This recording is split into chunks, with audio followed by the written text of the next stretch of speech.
ಅಷ್ಟು ವೇಸ್ಟ್ ತಗೊಂಡು ಹೋಗಿ ಬೆಂಗಳೂರಿನ ಹೊರವಲಯದಲ್ಲಿರುವಂತಹ ಹಳ್ಳಿಗಳಲ್ಲಿ ಸುರಿತಾ ಇದ್ದೀವಿ. ಸೊ ಇದು ಆ ಆ ಹಳ್ಳಿಯವರಿಗೂ ಒಳ್ಳೇದಲ್ಲ. ಅದ್ ನಮಿಗೂ ಗೊತ್ತಿದೆ, ಸರ್ಕಾರಕ್ಕೂ ಗೊತ್ತಿದೆ. ಆದ್ರೆ ಸೊಲ್ಯೂಷನ್ ಏನು? ನಿತ್ಯ ಈ ಭೂಮಿ ತಾಯಿಗೆ ಅದನ್ನೇ ಮಾಡ್ತಾ ಇರೋದು. ಅವಳು ನಿನ್ನಷ್ಟು ಆ ಭೂಮಿಗೆ ಭಾರವನ್ನೇ ಬೇಡದೇ ಇರೋದು. ಅವಳು ನಮಗೆ ಎಷ್ಟೆಲ್ಲ ಒಳ್ಳೊಳ್ಳೆ ಇದನ್ನ ಕೊಡ್ತಾ ಇದ್ದಾಳೆ. ನಾವು ಪ್ರಕೃತಿಯಿಂದ, ಪರಿಸರದಿಂದ ಎಷ್ಟು ಒಳ್ಳೆ ಆ ಇದನ್ನ ತಗೊಳ್ತಾ ಇದೀವಿ. ಒಳ್ಳೆ ಗಾಳಿ, ಒಳ್ಳೆ ಮಣ್ಣು, ಒಳ್ಳೆ ಸಂಪನ್ಮೂಲಗಳು ಸಿಗ್ತಾ ಇದಾವೆ. ಅದಕ್ಕಿನ್ ರಿಟರ್ನ್ ನಾವ್ ಏನ್ ಮಾಡ್ತಾ ಇದೀವಿ? ತುಂಬಾನೇ ಕಷ್ಟ ಆಗ್ತಿತ್ತು. ಅವರಿಗೆ skin problem, health problem, bronchitis, ಅಸ್ಥಮಾದಂತಹ ಸಮಸ್ಯೆಗಳನ್ನ ಅವರು ಎದುರಿಸ್ತಾ ಇದ್ರು. ಸೊ ಇದನ್ನೆಲ್ಲ ಕಣ್ಣಾರೆ ಕಂಡಂತಹ ನಮ್ಮ ತಂಡ, ಆಮೇಲೆ ಇನ್ನೊಂದು ನಮ್ಮಲ್ಲಿ ತುಂಬಾ ಮಡಿವಂತಿಕೆ ಇರೋದ್ರಿಂದ ಬಟ್ಟೆ ಯೂಸ್ ಮಾಡಿದ್ರೆ ಅದು ಮನೇಲಿ ಗಂಡಸರಿಗೆ ಕಾಣಬಾರ್ದು, ಹೊರಗಡೆ. ಸೊ ನಾವೇನ್ ಮಾಡ್ತಿದ್ವಿ, ಅದನ್ನ ಮಂಚದ ಕೆಳಗಡೆನ ಕತ್ಲೆ ರೂಮ್ ನಲ್ಲಿ ಅದನ್ನ ಹರಗೋದ್ರಿಂದ ಅದರಲ್ಲಿ ಫಂಗಸ್ಸು, ಬ್ಯಾಕ್ಟೀರಿಯಾಗಳು ಬೆಳೀತಾ ಇದ್ವು. ಎಷ್ಟೊಂದು ಕೆಮಿಕಲ್ ಇದಕ್ಕೆ ಹಾಕೋದ್ರಿಂದ ಏನಾಗುತ್ತೆ, ಈ ರೀತಿ ಕೆಮಿಕಲ್ ಇರುವಂತಹ ಒಂದು ಸ್ಯಾನಿಟರಿ ಪ್ಯಾಡ್ ಅನ್ನ ನಾವು ತಿಂಗಳಲ್ಲಿ 5 ದಿವಸ, ವರ್ಷದಲ್ಲಿ ಹೆಚ್ಚು ಕಮ್ಮಿ 2 ತಿಂಗಳು ಹಸಿ ಕಸ ಬೇರೆ, ಒಣ ಕಸ ಅಂದ್ರೆ ಪೇಪರ್, ಬಾಟಲ್, ಪ್ಲಾಸ್ಟಿಕ್ಸು, ಟೆಟ್ರಾಪ್ಯಾಕು ಇವೆಲ್ಲ ಏನಿರುತ್ತೆ, ಬಟ್ಟೆ, ಚಪ್ಪಲಿ, ನಿಮ್ದು ಅದೆಲ್ಲವನ್ನು ಬೇರೆ. ಬೇಡದ ಕಸ ಅಂತಂದ್ರೆ ಸಿರಿಂಜು, ಮನೆಯಲ್ಲಿ ಯಾರಾದ್ರೂ ಪೇಷಂಟ್ಗಳಿದ್ರೆ ಕಾಟನ್ನು, ಟ್ಯಾಬ್ಲೆಟ್ಸು, ಡೈಪರ್ಸು, ಸ್ಯಾನಿಟರಿ ನ್ಯಾಪ್ಕಿನ್ನು, ಇವುಗಳು, ಇದನ್ನ ಹಜಾರ್ಡಸ್ ವೇಸ್ಟ್ ಅಂತ ಹೇಳ್ತೀವಿ. ಸೊ ಇದು separate. Plastic, paper, bottles, diapers ಎಲ್ಲವನ್ನು ಸೇರಿ ಒಂದು ಬ್ಲಾಕ್ ಕವರಿಗೆ ಹಾಕಿ ಅದನ್ನ ಕಟ್ಬಿಟ್ಟು ಕಸದವನಿಗೆ ಕೊಡ್ತಾ ಇದ್ವಿ. ನಮ್ಮ ಮನೆಯಲ್ಲಿ ಉತ್ಪಾದನೆ ಆಗುವಂತ ಹಸಿ ಕಸದಿಂದ ಗೊಬ್ಬರ ಮಾಡ್ಲಿಕ್ಕೆ ಆಸಕ್ತಿ ಇದೆಯೋ ಅಂತಹ ಒಂದು 100 ಜನರನ್ನ ಗುರುತಿಸ್ಬಿಟ್ಟು ಅವರಿಗೆ ಒಂದು ಕಾಂಪೋಸ್ಟಿಂಗ್ ಕಿಟ್ ಅನ್ನ ಕೊಟ್ವಿ. ಆಕ್ಚುಲ್ ಆಗಿ ನಾವು ಯೂಸ್ ಮಾಡ್ತಾ ಇರೋ ಸ್ಯಾನಿಟರಿ ಪ್ಯಾಡ್ ನಲ್ಲಿ ಕಾಟನ್ ಇಲ್ಲ. ನಮಸ್ಕಾರ ವೀಕ್ಷಕರೇ, ಸಂಯುಕ್ತ ಕರ್ನಾಟಕ ಡಿಜಿಟಲ್ಗೆ ಆತ್ಮೀಯವಾದ ಸ್ವಾಗತ. ನಾನು ಶುಭಾ ಕೆಬಿ. ಇಂದಿನ ಪಾಡ್ಕಾಸ್ಟ್ ನಲ್ಲಿ ಒಬ್ರು ವಿಶೇಷ ಅತಿಥಿ ನಮ್ಮೊಂದಿಗಿದ್ದಾರೆ. ಅದಕ್ಕೂ ಮುಂಚೆ ಇಂದು ಹೆಂಗಾಗಿದೆ ಅಂದ್ರೆ, ಸಮಾಜ ಸೇವೆ ಅಂದ್ರೆ ಮುರಿಯೋದೇ ಹೆಚ್ಚಾಗಿದೆ. ಅದರಲ್ಲೂ ಇವತ್ತಿನ ಕಾಲಮಾನಕ್ಕೆ ಪರಿಸರ ಸಂರಕ್ಷಣೆ ನಮ್ಮೆಲ್ಲರ ಹೊಣೆ ಎನ್ನುವಂತೆ ಪ್ರತಿಯೊಬ್ಬರು ಕೂಡ ತಮ್ಮ ಕೈಲಾದಷ್ಟು ಪರಿಸರ ಸಂರಕ್ಷಣೆಯತ್ತ ಹೆಜ್ಜೆ ಇಡಬೇಕಾಗಿದೆ. ಒಂದು ಪ್ಲಾಸ್ಟಿಕ್ ವಿರೋಧಿಯಿಂದ ಹಿಡಿದು, ಕಾಫಿ ಟೀ ಕುಡಿಯುವ ಕಪ್ಪು ಬಳಸೋದ್ರಿಂದ ಹಿಡಿದು, ಸಣ್ಣ ಪುಟ್ಟ ವಿಷಯಗಳನ್ನು ಕೂಡ ನಾವಿವತ್ತು ಗಮನದಲ್ಲಿಟ್ಕೊಂಡು ಪರಿಸರಕ್ಕೆ ನಮ್ಮ ಕೈಯಿಂದ ಆಗುವ ಸಹಾಯವನ್ನ ಮಾಡಬೇಕಾದ ಸ್ಥಿತಿಯನ್ನ ನಾವು ತಲುಪಿದೀವಿ. ಅಂತಹ ಕಾರ್ಯದಲ್ಲಿ ತನ್ಮಯರಾಗಿ ಕೆಲಸ ಮಾಡ್ತಾ ಇರುವ ಒಂದು ಸಂಸ್ಥೆಯ ಮುಖ್ಯಸ್ಥರು ಇವತ್ತು ನಮ್ಮ ಜೊತೆಗಿದ್ದಾರೆ. HSR ಲೇಔಟ್ ಸಿಟಿಜನ್ ಫೋರಂ ಸಂಸ್ಥೆ ಒಂದು ಮಹತ್ತರವಾದ ಕೆಲಸ ಕಾರ್ಯಗಳನ್ನ ಮಾಡ್ತಾ ಇದೆ. HSR ಲೇಔಟ್ ನಲ್ಲಿ ನೀವು ಹೋದ್ರೆ ಗಮನಿಸಬಹುದು ಅನ್ಸುತ್ತೆ. ವೇಸ್ಟ್ ಮ್ಯಾನೇಜ್ಮೆಂಟ್ ಇರ್ಬೋದು, ಪ್ಲಾಸ್ಟಿಕ್ ವಿರೋಧಿ ಇರ್ಬೋದು, ದೇವ್ರಿಗೆ ಹಾಕೋ ಹೂವನ್ನ ಮರುಬಳಕೆ ಹೇಗ್ ಮಾಡ್ಬೋದು ಅಂತ ಹಿಡಿದು, ಸಾಕಷ್ಟು ಸಣ್ಣ ಪುಟ್ಟ ವಿಚಾರದಿಂದ ಹಿಡಿದು ಪರಿಸರ ಮಾಲಿನ್ಯದನ್ನ ತಡೆಗಟ್ಟುವ ಕೆಲಸಗಳಲ್ಲಿ ಏನೇನು ನಾವು ಪ್ರವೃತ್ತರಾಗ್ಬೋದು ಅನ್ನೋದನ್ನು ಅಷ್ಟನ್ನು ಗಮನದಲ್ಲಿಟ್ಕೊಂಡು ಸಾಕಷ್ಟು ಕೆಲಸಗಳನ್ನ ಮಾಡ್ತಾ ಇದ್ದಾರೆ. ಅಷ್ಟೇ ಅಲ್ಲದೆ ಮೆನ್ಸ್ಟ್ರುಯಲ್ ಕಪ್ಪನ್ನ ಪ್ರಮೋಟ್ ಮಾಡುವಂಥದ್ದು, ಹಿರಿಯ ನಾಗರಿಕರಿಗೆ ಸಹಾಯ ಮಾಡುವಂಥದ್ದು, ಸಂಪೂರ್ಣವಾಗಿ HSR ಲೇಔಟ್ನ ಅಭಿವೃದ್ಧಿ, ಶ್ರೇಯೋಭಿವೃದ್ಧಿಗೆ ಬೇಕಾದಂತಹ ಎಲ್ಲಾ ಕೆಲಸಗಳನ್ನ ಮಾಡ್ತಾ ಇದ್ದಾರೆ. ಅದು ಈ ಸಂಸ್ಥೆ ಕಳೆದ 13 ವರ್ಷಗಳಿಂದ ಸತತವಾಗಿ ನಿರಂತರವಾಗಿ ಚಟುವಟಿಕೆಯನ್ನ ನಡೆಸ್ಕೊಂಡು ಬರ್ತಾ ಇದೆ. ಅದರಲ್ಲಿ ಒಬ್ರು ಫೌಂಡರ್ ಆಗಿರುವಂತಹ ರೇಖಾ ಪ್ರದೀಪ್ ಅವರು ಇವತ್ತು ನಮ್ಮ ಸ್ಟುಡಿಯೋಗೆ ಬಂದಿದ್ದಾರೆ. ಮೊದಲನೇದಾಗಿ ಅವರಿಗೆ ಕಾರ್ಯಕ್ರಮಕ್ಕೆ ಆತ್ಮೀಯವಾದ ಸ್ವಾಗತವನ್ನ ಕೋರ್ತಾ ಇದ್ದೀನಿ. ವೆಲ್ಕಮ್ ಮೇಡಮ್ ಕಾರ್ಯಕ್ರಮಕ್ಕೆ. ಇಷ್ಟು ಒಳ್ಳೆ ಕಾರ್ಯಗಳನ್ನ ಇಂದು ಅಂದ್ರೆ ಇವತ್ತು ಹೇಗಿದೆ ಸಮಾಜ ಅಂದ್ರೆ ಒಂಥರ ಸೆಲ್ಫ್ ಸೆಂಟರ್ಡ್ ಆಗಿ ಹೋಗ್ಬಿಟ್ಟಿದೆ. ನಾನಾಯ್ತು, ನನ್ನ ಕುಟುಂಬ ಆಯ್ತು, ಅಷ್ಟು ಇದ್ರೆ ಓಕೆ, ರಸ್ತೆಯಲ್ಲಿ ಏನೋ ಬಿದ್ದು ಏನೇ ಆಗೋಗ್ಲಿ ನನಗೆ ಅದಕ್ಕೂ ಸಂಬಂಧ ಇಲ್ಲ ಅನ್ನೋ ತರ ಚಿಂತನೆ ಇರುವಾಗ, ನಿಮ್ಮ ಒಂದು 75 ಜನರ ಸದಸ್ಯರನ್ನ ಹೊಂದಿದ್ದೀರಾ, 13 ವರ್ಷದಿಂದ ಸತತವಾಗಿ ಸಮಾಜಕ್ಕಾಗಿ ಕೆಲಸ ಮಾಡ್ತಾ ಇದ್ದೀರಾ. ಅದಕ್ಕೆ ನನ್ನ ಕಡೆಯಿಂದ ಅಭಿನಂದನೆಗಳು. ತುಂಬಾ ಧನ್ಯವಾದಗಳು. ಸೊ ನಾನು ಮೊದಲನೇದಾಗಿ ಕೇಳೋದು, ಈ HSR ಫೋರಂ ಹೇಗೆ ಸ್ಟಾರ್ಟ್ ಆಯ್ತು? ಡಾಕ್ಟರ್ ಶಾಂತಿ ಅವರು ಇದನ್ನ ಆರಂಭ ಮಾಡಿದ್ರು, ನೀವು ಒಬ್ರು ಕೋ-ಫೌಂಡರ್ ಅದರಲ್ಲಿ. ಸೊ ಇದು ಆರಂಭ ಹೇಗಾಯ್ತು? ಈ ಚಿಂತನೆ ಅಥವಾ ಥಾಟ್ ಹೇಗೆ ಬಂತು? HSR ಸಿಟಿಜನ್ ಫೋರಂನ ಆಕ್ಟಿವಿಟೀಸ್ ಗಳನ್ನ ಹೇಳಲಿಕ್ಕೂ ಮುಂಚೆ ಅದು ಹೇಗೆ ಆರಂಭ ಆಯ್ತು ಅನ್ನೋದನ್ನ ನಾನು ಹೇಳಲೇಬೇಕು. ಇದು ಶುರುವಾಗಿದ್ದು ಅಧಿಕೃತವಾಗಿ 2015 ನಲ್ಲಿ HSR ಸಿಟಿಜನ್ ಫೋರಂ ಅಂತ ನಾವು ರಿಜಿಸ್ಟರ್ ಮಾಡಿದ್ವಿ. ಆದ್ರೆ ಇದರ ಆಕ್ಟಿವಿಟಿಗಳು ಆಕ್ಚುಲಿ 2012ರಿಂದನೇ ಶುರುವಾಗಿತ್ತು.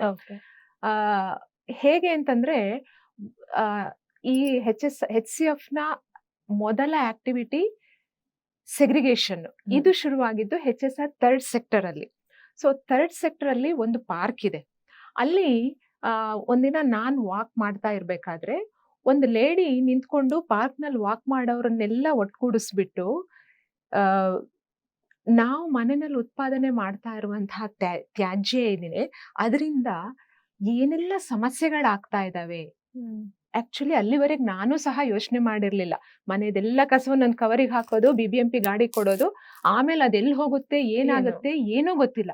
ಆದ್ರೆ ಆಕೆ ಆ ತ್ಯಾಜ್ಯ ಎಲ್ಲಿ ಹೋಗ್ತಾ ಇದೆ, ಆಟೋದವ್ರು ಏನೆಲ್ಲ ಪ್ರಾಬ್ಲಮ್ ಫೇಸ್ ಮಾಡ್ತಾ ಇದ್ದಾರೆ, ಅದು ಡಂಪ್ ಯಾರ್ಡಿಗೆ ಹೋದಾಗ, ಭೂಭರ್ತಿಗೆ ಹೋದಾಗ ಅಲ್ಲಿ ಪರಿಸರ, ಅಲ್ಲಿ ಜನ ಏನೆಲ್ಲ, ಇದನ್ನೆಲ್ಲ ತಿಳ್ಕೊಂಡ್ ಬಂದ್ಬಿಟ್ಟು ಇದಕ್ಕೇನಾದ್ರೂ ಒಂದು ಪರಿಹಾರವನ್ನ ಕಂಡುಹಿಡಿಬೇಕು ಅಂತ ಹೇಳ್ಬಿಟ್ಟು ಫಸ್ಟ್ ಸ್ಟೆಪ್ ಅಂತ ಅಲ್ಲಿ ರೆಸಿಡೆನ್ಸ್, ನಮ್ಮ HSR ಲೇಔಟ್ ನ ರೆಸಿಡೆನ್ಸ್, ಅವರ ಸಹಾಯವನ್ನ ಅವ್ರು ಕೇಳಲಿಕ್ಕಾಗಿ ಏನ್ ಮಾಡ್ತಿರ್ತಾರೆ, ಅವ್ರಿಗೆ ಅದ್ರ ಬಗ್ಗೆ ಅರಿವನ್ನ ಕೊಡ್ತಾ ಇರ್ತಾರೆ.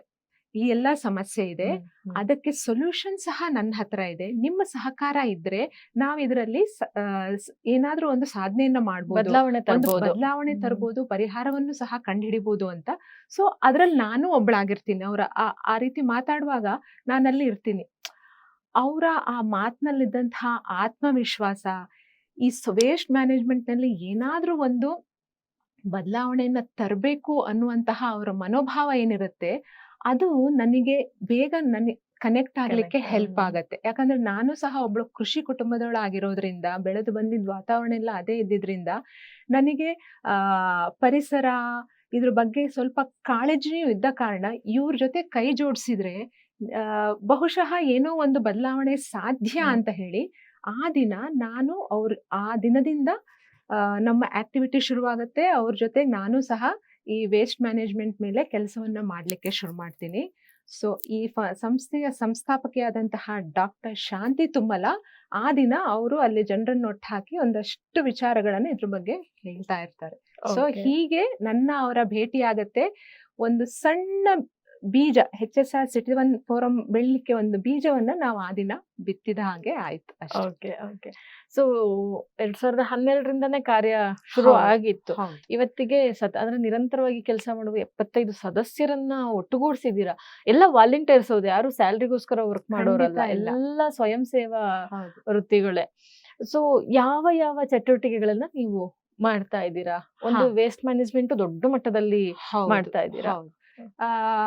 ನಮ್ಮ ಈ ಚಟುವಟಿಕೆ ಆರಂಭ ಆಗ್ಲಿಕ್ಕೂ ಮುಂಚೆ ಆಕ್ಚುಲಿ HSR ಅಲ್ಲಿ ಅಂತಲ್ಲ, ಇಡೀ ಬೆಂಗಳೂರಿನಲ್ಲಿ ಕಸ ಏನಾಗ್ತಾ ಇತ್ತು, ಮಿಶ್ರ ಕಸವೇ ಹೋಗ್ತಾ ಇತ್ತು. ಅಂತಂದ್ರೆ ಮನೆಯಲ್ಲಿ ನಾವು ಅಡ್ಗೆ ಮನೆಯಲ್ಲಿ ಏನು ತರಕಾರಿ ಸಿಪ್ಪೆ, ಹಣ್ಣಿನ ಸಿಪ್ಪೆ, ಉಳಿದಿದ್ದ ಅನ್ನ ಸಾಂಬಾರು, ಆಮೇಲೆ ಪ್ಲಾಸ್ಟಿಕ್, ಪೇಪರ್, ಬಾಟಲ್ಸು, ಡೈಪರ್ಸು ಎಲ್ಲವನ್ನು ಸೇರಿ ಒಂದು ಬ್ಲ್ಯಾಕ್ ಕವರಿಗೆ ಹಾಕಿ ಅದನ್ನ ಕಟ್ಬಿಟ್ಟು ಕಸದವನಿಗೆ ಕೊಡ್ತಾ ಇದ್ವಿ. ಆದ್ರೆ ಇದು ಏನಾಗತ್ತೆ, ಅಲ್ಲಿ ಎಲ್ಲಿಗೆ ಹೋಗತ್ತೆ, ಲ್ಯಾಂಡ್ ಫಿಲ್ಲಿಗೆ ಹೋಗ್ತಾ ಇತ್ತು. ಅಲ್ಲಿ ಏನಾಗ್ತಿತ್ತು, ಆ ಮಿಕ್ಸ್ಡ್ ವೇಸ್ಟ್ ಇಂದ ಅಲ್ಲಿಯ ನೀರು, ಗಾಳಿ, ಪರಿಸರ ಪ್ರತಿಯೊಂದು ಕಲುಷಿತಗೊಳ್ತಿತ್ತು. ಜೊತೆಗೆ ಅಲ್ಲಿ ಜನರಿಗೆ ತುಂಬಾನೇ ಕಷ್ಟ ಆಗ್ತಿತ್ತು. ಅವರಿಗೆ skin problem, health problem, bronchitis, ಅಸ್ಥಮಾದಂತಹ ಸಮಸ್ಯೆಗಳನ್ನ ಅವರು ಎದುರಿಸ್ತಾ ಇದ್ರು. ಸೊ ಇದನ್ನೆಲ್ಲ ಕಣ್ಣಾರೆ ಕಂಡಂತಹ ನಮ್ಮ ತಂಡ ಅದಕ್ಕೊಂದು ಸೊಲ್ಯೂಷನ್ ಏನು, ಮೂಲದಲ್ಲಿಯೇ ಕಸ ವಿಂಗಡಣೆ ಮಾಡೋದು, ಎಟ್ ಸೋರ್ಸ್ ಸೆಗ್ರಿಗೇಷನ್. ಅದನ್ನ ಹೇಗ್ ಮಾಡೋದು, 3 ವೇ ಆಫ್ ಸೆಗ್ರಿಗೇಷನ್, 3 ರೀತಿಯಲ್ಲಿ ಮನೆಯಲ್ಲೇ ಕಸವನ್ನ ವಿಂಗಡಣೆ ಮಾಡ್ಬೇಕು ಅನ್ನುವಂತಹ ಒಂದು ನಿರ್ಧಾರವನ್ನು ಮಾಡಿದ್ವಿ.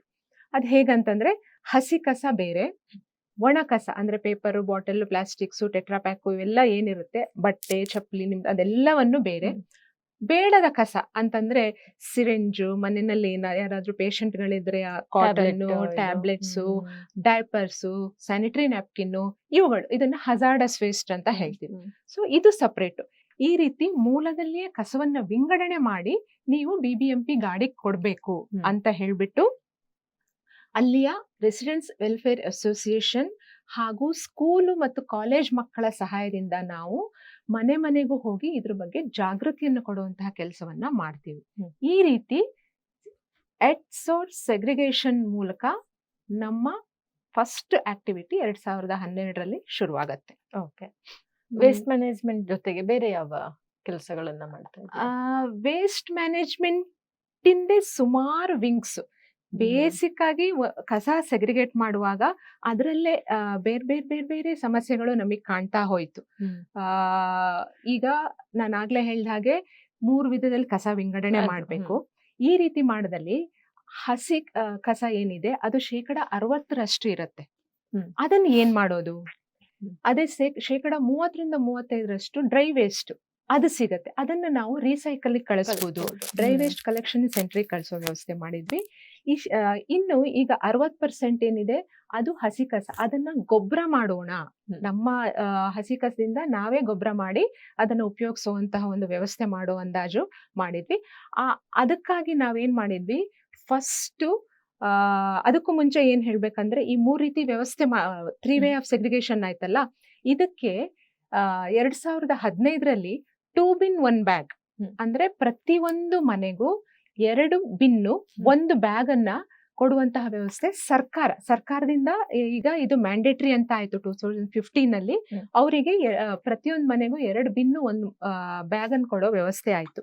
ಅದರಲ್ಲಿ ಗ್ರೀನ್ ಬಿನ್ ಏನ್ ಬರುತ್ತೋ ಅದು ವೆಟ್ ವೇಸ್ಟಿಗೆ, ಆಮೇಲೆ ರೆಡ್ ಬಿನ್ನು ರಿಜೆಕ್ಟ್ ವೇಸ್ಟಿಗೆ, ಹಾಗೂ ಆ ಬ್ಯಾಗು ಏನಿರುತ್ತೋ ಅದರಲ್ಲಿ ಎಲ್ಲ ಡ್ರೈ ವೇಸ್ಟ್ಗಳು ನಿಮ್ದೇನು ಹಾಲಿನ ಪ್ಯಾಕು, ಎಣ್ಣೆ ಪ್ಯಾಕೆಟ್, ಹಾಲಿನ ಪ್ಯಾಕೆಟ್, ಎಣ್ಣೆ ಪ್ಯಾಕೆಟ್, ಬಾಟಲ್ಸ್ ಏನಿದೆ ನೀವು ಅದನ್ನ ಹಾಕಿ ವಾರದಲ್ಲಿ 2 ದಿನ ಬರೋ ಗಾಡಿಗೆ ಅದನ್ನ ಕೊಡ್ಬೇಕು. ಈ ರೀತಿ ನಾವು ಜನರಿಗೆ ಹೇಳಿದ್ವಿ.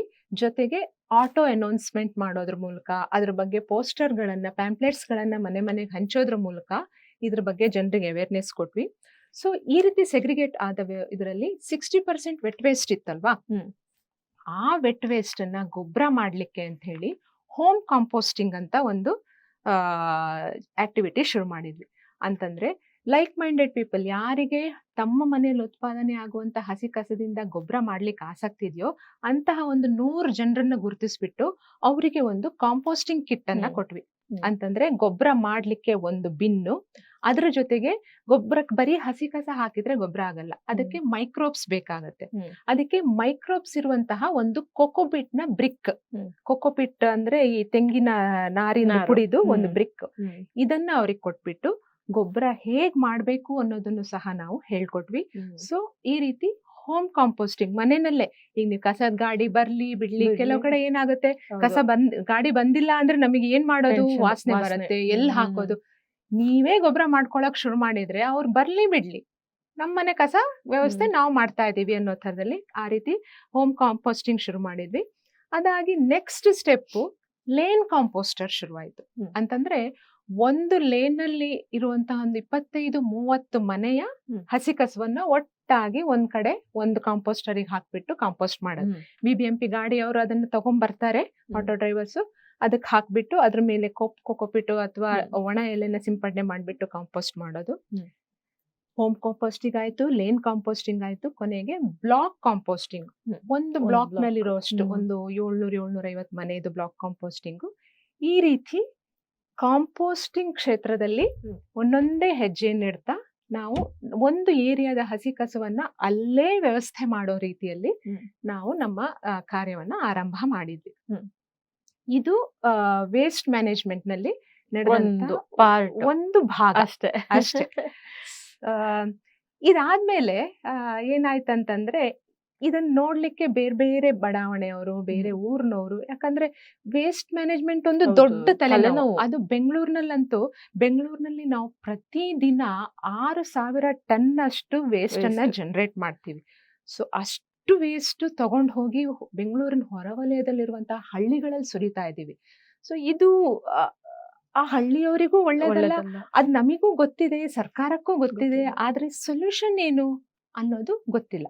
ಆದ್ರೆ HSS ಸಿಟಿಸನ್ ಫೋರಮ್ಮು ಅದಕ್ಕೆ ಒಂದು ಸೊಲ್ಯೂಷನ್ ಅನ್ನ ಕಂಡು ಹಿಡಿದು ಈ ರೀತಿ ಮಾಡ್ಬೋದು ಅಂದಾಗ ಬೇರೆ ಏರಿಯಾದವರು ಸಹ ಅದನ್ನ ನೋಡ್ಲಿಕ್ಕೆ ಬರೋಕ್ ಶುರು ಮಾಡಿದ್ರು.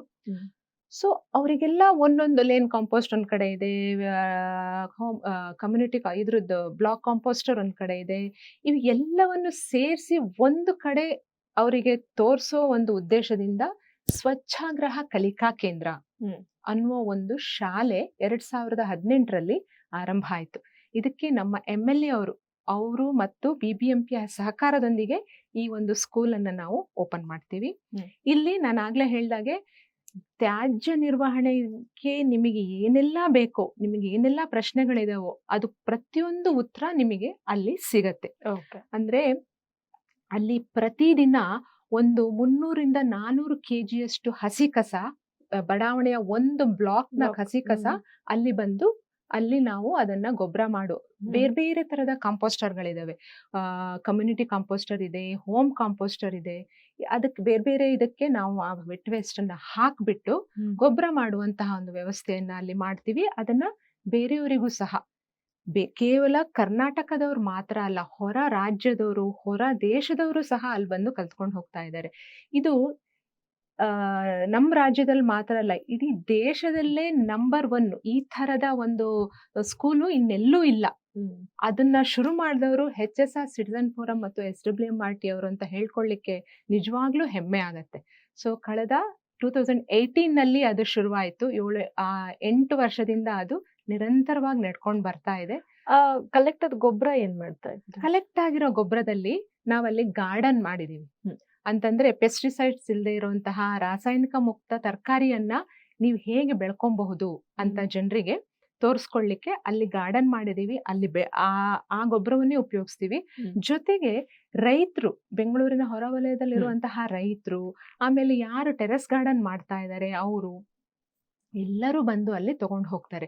ಒಂದು ವೆಟ್ ವೇಸ್ಟಿನ ಒಂದ್ ಗೊಬ್ಬರ ಮತ್ತೆ ವರ್ಮಿ ಕಾಂಪೋಸ್ಟ್, ಎರೆಹುಳು ಗೊಬ್ಬರ ಅಂತ ನೀವು ಕೇಳಿದಿರಲ್ಲ, ಅದು ಎಲ್ಲವನ್ನು ನಾವಲ್ಲಿ ಮಾಡ್ತಾ ಇದ್ದೀವಿ.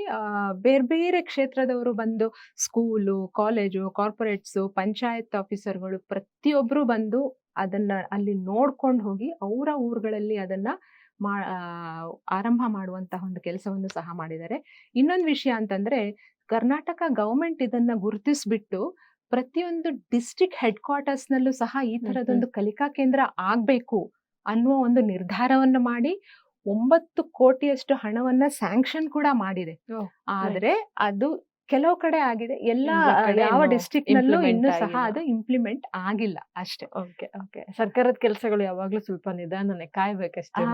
ಕೆಲವುದು ಇಲ್ಲ ಹೋಗಿ ಯಾರು ಪುಷ್ ಮಾಡ್ತಾ ಇರ್ಬೇಕು, ಫಾಲೋ ಅಪ್ ಮಾಡ್ತಾ ಇರ್ಬೇಕು. ಹಂಗಿದ್ರೆ ಆಗತ್ತೆ, ಯಾವುದೋ ಒಂದಿನ ಖಂಡಿತ ಆಗತ್ತೆ. ಯಾಕಂದ್ರೆ ಇದ್ರ ಅವಶ್ಯಕತೆ ನಮಗೆ ತುಂಬಾನೇ ಇದೆ. ಇನ್ನೊಂದು ಪ್ರಮುಖವಾದ ವಿಷಯ ನಾನು ಗಮನಿಸಿದ್ದು, ದೇವರ ಭಾವಚಿತ್ರಗಳ ಕಲೆಕ್ಷನ್ ಮತ್ತೆ ಅದರ ಸಗ್ರಿಗೇಷನ್, ಹಾಗೆ ದೇವರ ಹೂವು. ಯಾಕಂದ್ರೆ ನಾವು ಭಾರತದಲ್ಲಿ ತುಂಬಾ ಹೆದರುತ್ತೀವಿ ದೇವರಿಗೆ, ಮಡಿವಂತಿಕೆ ಜಾಸ್ತಿ. ಎಲ್ಲೋ ಬಿಸಾಕೋದು ಫೋಟೋಸ್ ಎಲ್ಲ ಆಗಲ್ಲ ನಮ್ಗೆ. ಒಂದ ತಗೊಂಡೋಗಿ ನೀರಿಗೆ ಬಿಡ್ತೀವಿ, ಇಲ್ಲ ಮರದ ಬುಡಲ್ಲಿ ಇಟ್ಬಿಡ್ತೀವಿ.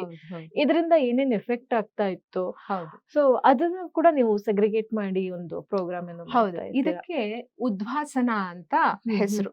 ಈ ಒಂದು ಚಟುವಟಿಕೆ ನಾವ್ ಏನ್ ಮಾಡ್ತಾ ಇದೀವೋ ಇದು ಈಗ 1 ವರ್ಷದಿಂದ ನಾವು ಈ ಒಂದು ಚಟುವಟಿಕೆಯನ್ನ ಆರಂಭ ಮಾಡಿದೀವಿ.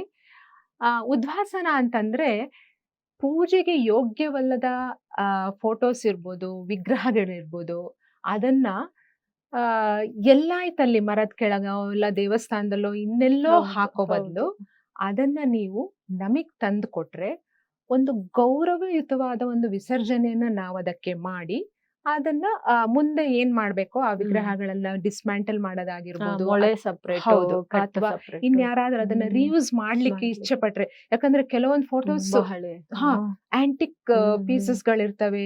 ಕೆಲವೊಂದು ಹೇಗಂದ್ರೆ ಯಾರೋ ನಿಮಗೆ ಗಿಫ್ಟ್ ಮಾಡಿರ್ತಾರೆ, ನಿಮಗೆ ಅದ್ ನಿಮ್ ಮನೇಲಿ ಹಾಕ್ಲಿಕ್ಕೆ ಇಷ್ಟ, ಅದ್ರದ್ದು ಕವರ್ ಕೂಡ ತೆಗ್ದಿರಲ್ಲ, ಹಾಗೆಯೇ ತಂದ್ಕೊಟ್ಟಿರ್ತಾರೆ, ಏನು ಡ್ಯಾಮೇಜ್ ಆಗಿರಲ್ಲ. ಅಂತದನ್ನ ಬಂದು ಜನ ತಗೊಂಡ್ ಹೋಗ್ತಾರೆ, ರೀಯೂಸ್ ಮಾಡ್ಲಿಕ್ಕೆ ಹೋಗುತ್ತೆ, ಇನ್ನೊಂದಷ್ಟು ರೀಸೈಕಲ್ಗೆ ಹೋಗುತ್ತೆ. ಸೊ ಈ ರೀತಿ ನಾವು ಅದನ್ನ ಸೆಗ್ರಿಗೇಟ್ ಮಾಡ್ಬಿಟ್ಟು ಅದಕ್ಕೊಂದು ಸರಿಯಾದ ಒಂದು ಅಂತ್ಯವನ್ನ ಕಾಣಿಸುವಂತಹ ಒಂದು ವ್ಯವಸ್ಥೆಯನ್ನ ನಾವು ಮಾಡ್ತಾ ಇದ್ದೀವಿ. ಇದು HSR ಸಿಟಿಸನ್ ಫೋರಂನ ಸದ್ಯದ ತುಂಬಾ ಮನ್ನಣೆಯನ್ನು ಪಡೆದಂತಹ ಒಂದು ಆಕ್ಟಿವಿಟಿ. ರೀಸೆಂಟ್ ಆಗಿ ಮೊನ್ನೆ ಶನಿವಾರ ಅಷ್ಟೇ ಇದು ಮುಗಿತು. ಇನ್ನು ಈಗ ವಾಲಂಟಿಯರ್ಸ್ ಎಲ್ಲರೂ, ನಮ್ಮ ಮೆಂಬರ್ಸ್ ಎಲ್ಲ ಅಲ್ಲಿ ಕೂತ್ಕೊಂಡು ಡಿಸ್ಮ್ಯಾಂಟಲ್ ಮಾಡ್ತಾ ಇದ್ದಾರೆ. ಇವತ್ತು ಸಹ ತುಂಬಾ ಚೆನ್ನಾಗಿ ರೆಸ್ಪಾನ್ಸ್ ಇದೆ.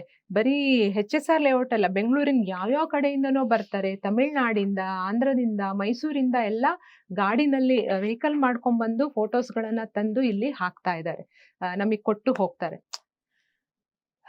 ಸೊ ಇದೊಂದು ತುಂಬಾ ಉತ್ತಮವಾದ ಇನಿಷಿಯೇಟಿವ್ ಅಂತ ಹೇಳಕ್ ಇಚ್ಛೆ ಪಡ್ತೀನಿ. ಅಂದ್ರೆ ಬರೀ HSR ಲೇಔಟ್ ಜನ ಮಾತ್ರ ಅಥವಾ ಬೇರೆ ಬೇರೆ ಕ್ಷೇತ್ರ, ಬೇರೆ ಊರುಗಳಿಂದನೂ ಬರ್ತಾರೆ. ಅದೇ ಹೇಳಿದ್ನಲ್ಲ, ತಮಿಳ್ನಾಡು ಕಡೆಯಿಂದ ಎಲ್ಲ ಬಂದು, ಹೇಗಂತಂದ್ರೆ ಇದನ್ನ ನಾವು ಮಾಡ್ಬೇಕು, ಯಾಕಂದ್ರೆ ಆ ದೇವರ ವಿಗ್ರಹವನ್ನ ನಾವು ಮನೇಲಿ ಅಥವಾ ದೇವಸ್ಥಾನದಲ್ಲಿ ಇಡ್ಬೇಕು ಅಂದ್ರೆ ಅದಕ್ಕೆ ಪ್ರಾಣ ಪ್ರತಿಷ್ಠೆ ಮಾಡಿ ಶಾಸ್ತ್ರೋಕ್ತವಾಗಿ ಪೂಜೆ ಮಾಡಿ ಅದೇ ಅದನ್ನ ಎಸೆಯೋಕೆ ನಿಜವಾಗಿಯೂ ನಮಗೆ ಹಿಂದೂಗಳಿಗೆ ಅಥವಾ ನಮ್ಮ ಭಾರತೀಯ ಸಂಸ್ಕೃತಿಯನ್ನ ನಂಬಿರೋರಿಗೆ ಮನಸ್ಸು ಬರೋದಿಲ್ಲ.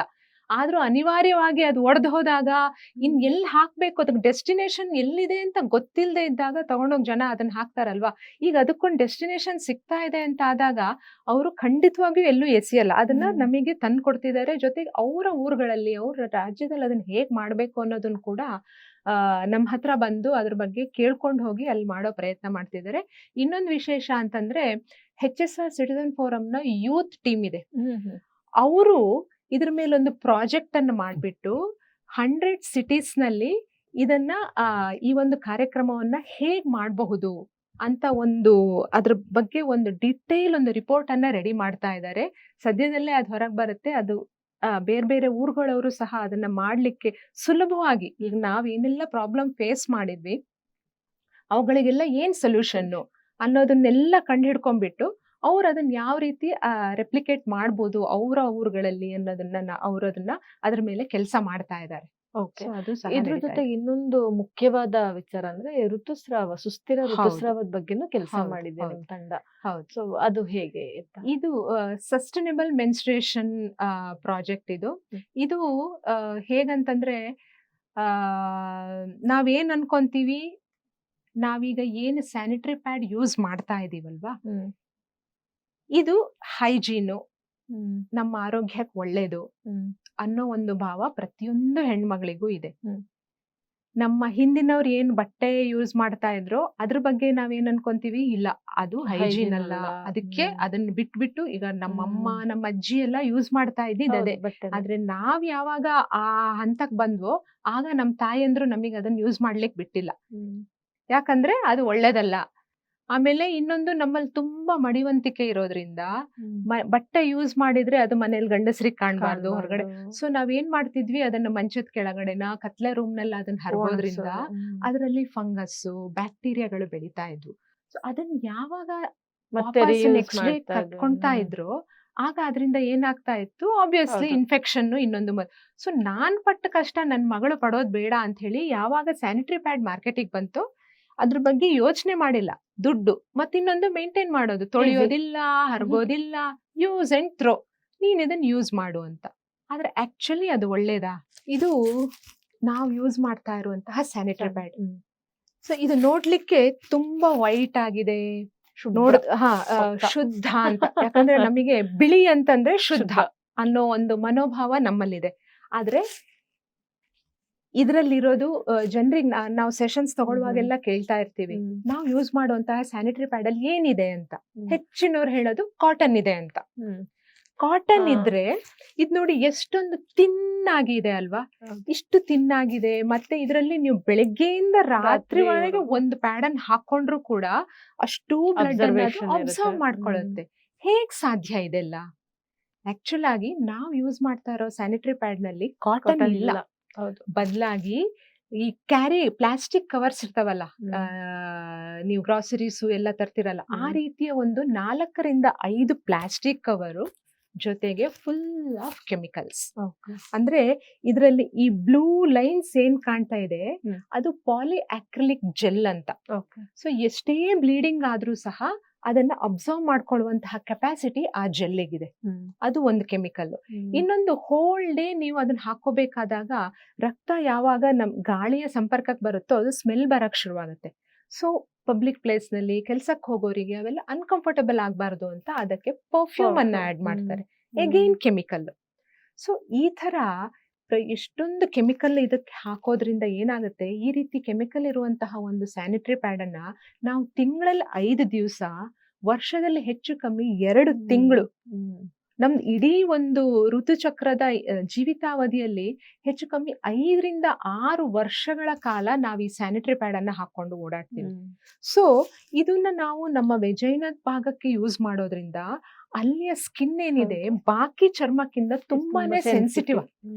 ಸೊ ಈ ಕೆಮಿಕಲ್ ಎಲ್ಲ ಅದು ಅಬ್ಸರ್ವ್ ಮಾಡ್ಕೊಂಡು ನಮಗೆ ಶಾರ್ಟ್ ಟರ್ಮ್ ನಲ್ಲಿ ಇಚ್ಚಿಂಗು, ಬರ್ನಿಂಗ್ ಸೆನ್ಸೇಷನ್ ಅಂಡ್ ನೀವು ಗಮನಿಸಿರ್ಬೋದು ಆ ಬ್ಲ್ಯಾಕ್ ಮಾರ್ಕ್, ರ್ಯಾಷಸ್ ಇವುಗಳು ಬರೋ ಸಾಧ್ಯತೆ ಇರುತ್ತೆ. ಲಾಂಗ್ ಟರ್ಮ್ ನಲ್ಲಿ ಕ್ಯಾನ್ಸರ್, ಸರ್ವೈಕಲ್ ಕ್ಯಾನ್ಸರ್ ನಂತಹ ಎಲ್ಲಾ ಸಾಧ್ಯತೆಗಳು ಸಹ ಇದೆ. ಸೊ ಯಾವಾಗ ಇದು ನಮ್ಮ ಆರೋಗ್ಯದ ಮೇಲೆ, ಸ್ಯಾನಿಟರಿ ಪ್ಯಾಡ್ ಇಂದ ನಮ್ಮ ಆರೋಗ್ಯದ ಮೇಲೆ, ತ್ಯಾಜ್ಯಕ್ಕಿದೆ ಹೇಗೆ ರಿಲೇಟೆಡ್ ಅಂತಂದ್ರೆ, ನಾನು ಆಗ್ಲೇ ಹೇಳ್ದಾಗೆ ಸ್ಯಾನಿಟರಿ ಪ್ಯಾಡ್ ನಲ್ಲಿ ಪ್ಲಾಸ್ಟಿಕ್ ಇದೆ. ಒಂದು ಪ್ಲಾಸ್ಟಿಕ್ ಭೂಮಿ ಮೇಲೆ ಬಿದ್ರೆ 500 600 ವರ್ಷ ಆದ್ರೂ ಸಹ ಅದು ಮೈಕ್ರೋ ಪ್ಲಾಸ್ಟಿಕ್ ಗಳಾಗಿ ಹಾಗೆ ಇರುತ್ತೆ. ಮಣ್ಣು, ಗಾಳಿ, ನೀರಿನ ಜೊತೆ ಸೇರುತ್ತೆ. ಈಗೇನ್ ಅದ್ರಲ್ಲಿರೋದು ಕೆಮಿಕಲ್. ಸೊ ಅದನ್ನ ನಾವೇನ್ ಮಾಡ್ತೀವಿ, ಇಂಡೈರೆಕ್ಟ್ ಆಗಿ ನಮ್ಮ ಆರೋಗ್ಯದ ಮೇಲೆ ಅದು ಇಂಪ್ಯಾಕ್ಟ್ ಆಗುತ್ತೆ. ಸೊ ಈ ರೀತಿ ಅದರಲ್ಲಿ ಪ್ಲಾಸ್ಟಿಕ್ ಇರೋದ್ರಿಂದ, ಫುಲ್ ಆಫ್ ಕೆಮಿಕಲ್ಸ್ ಇರೋದ್ರಿಂದ ಇದು ನಮ್ಮ ಆರೋಗ್ಯಕ್ಕೂ ಒಳ್ಳೇದಲ್ಲ, ಪರಿಸರದ ಆರೋಗ್ಯಕ್ಕೂ ಸಹ ಒಳ್ಳೇದಲ್ಲ. ಹಾಗಾದ್ರೆ ಏನಾದ್ರೂ ಸೊಲ್ಯೂಷನ್ ಇದೆಯಾ?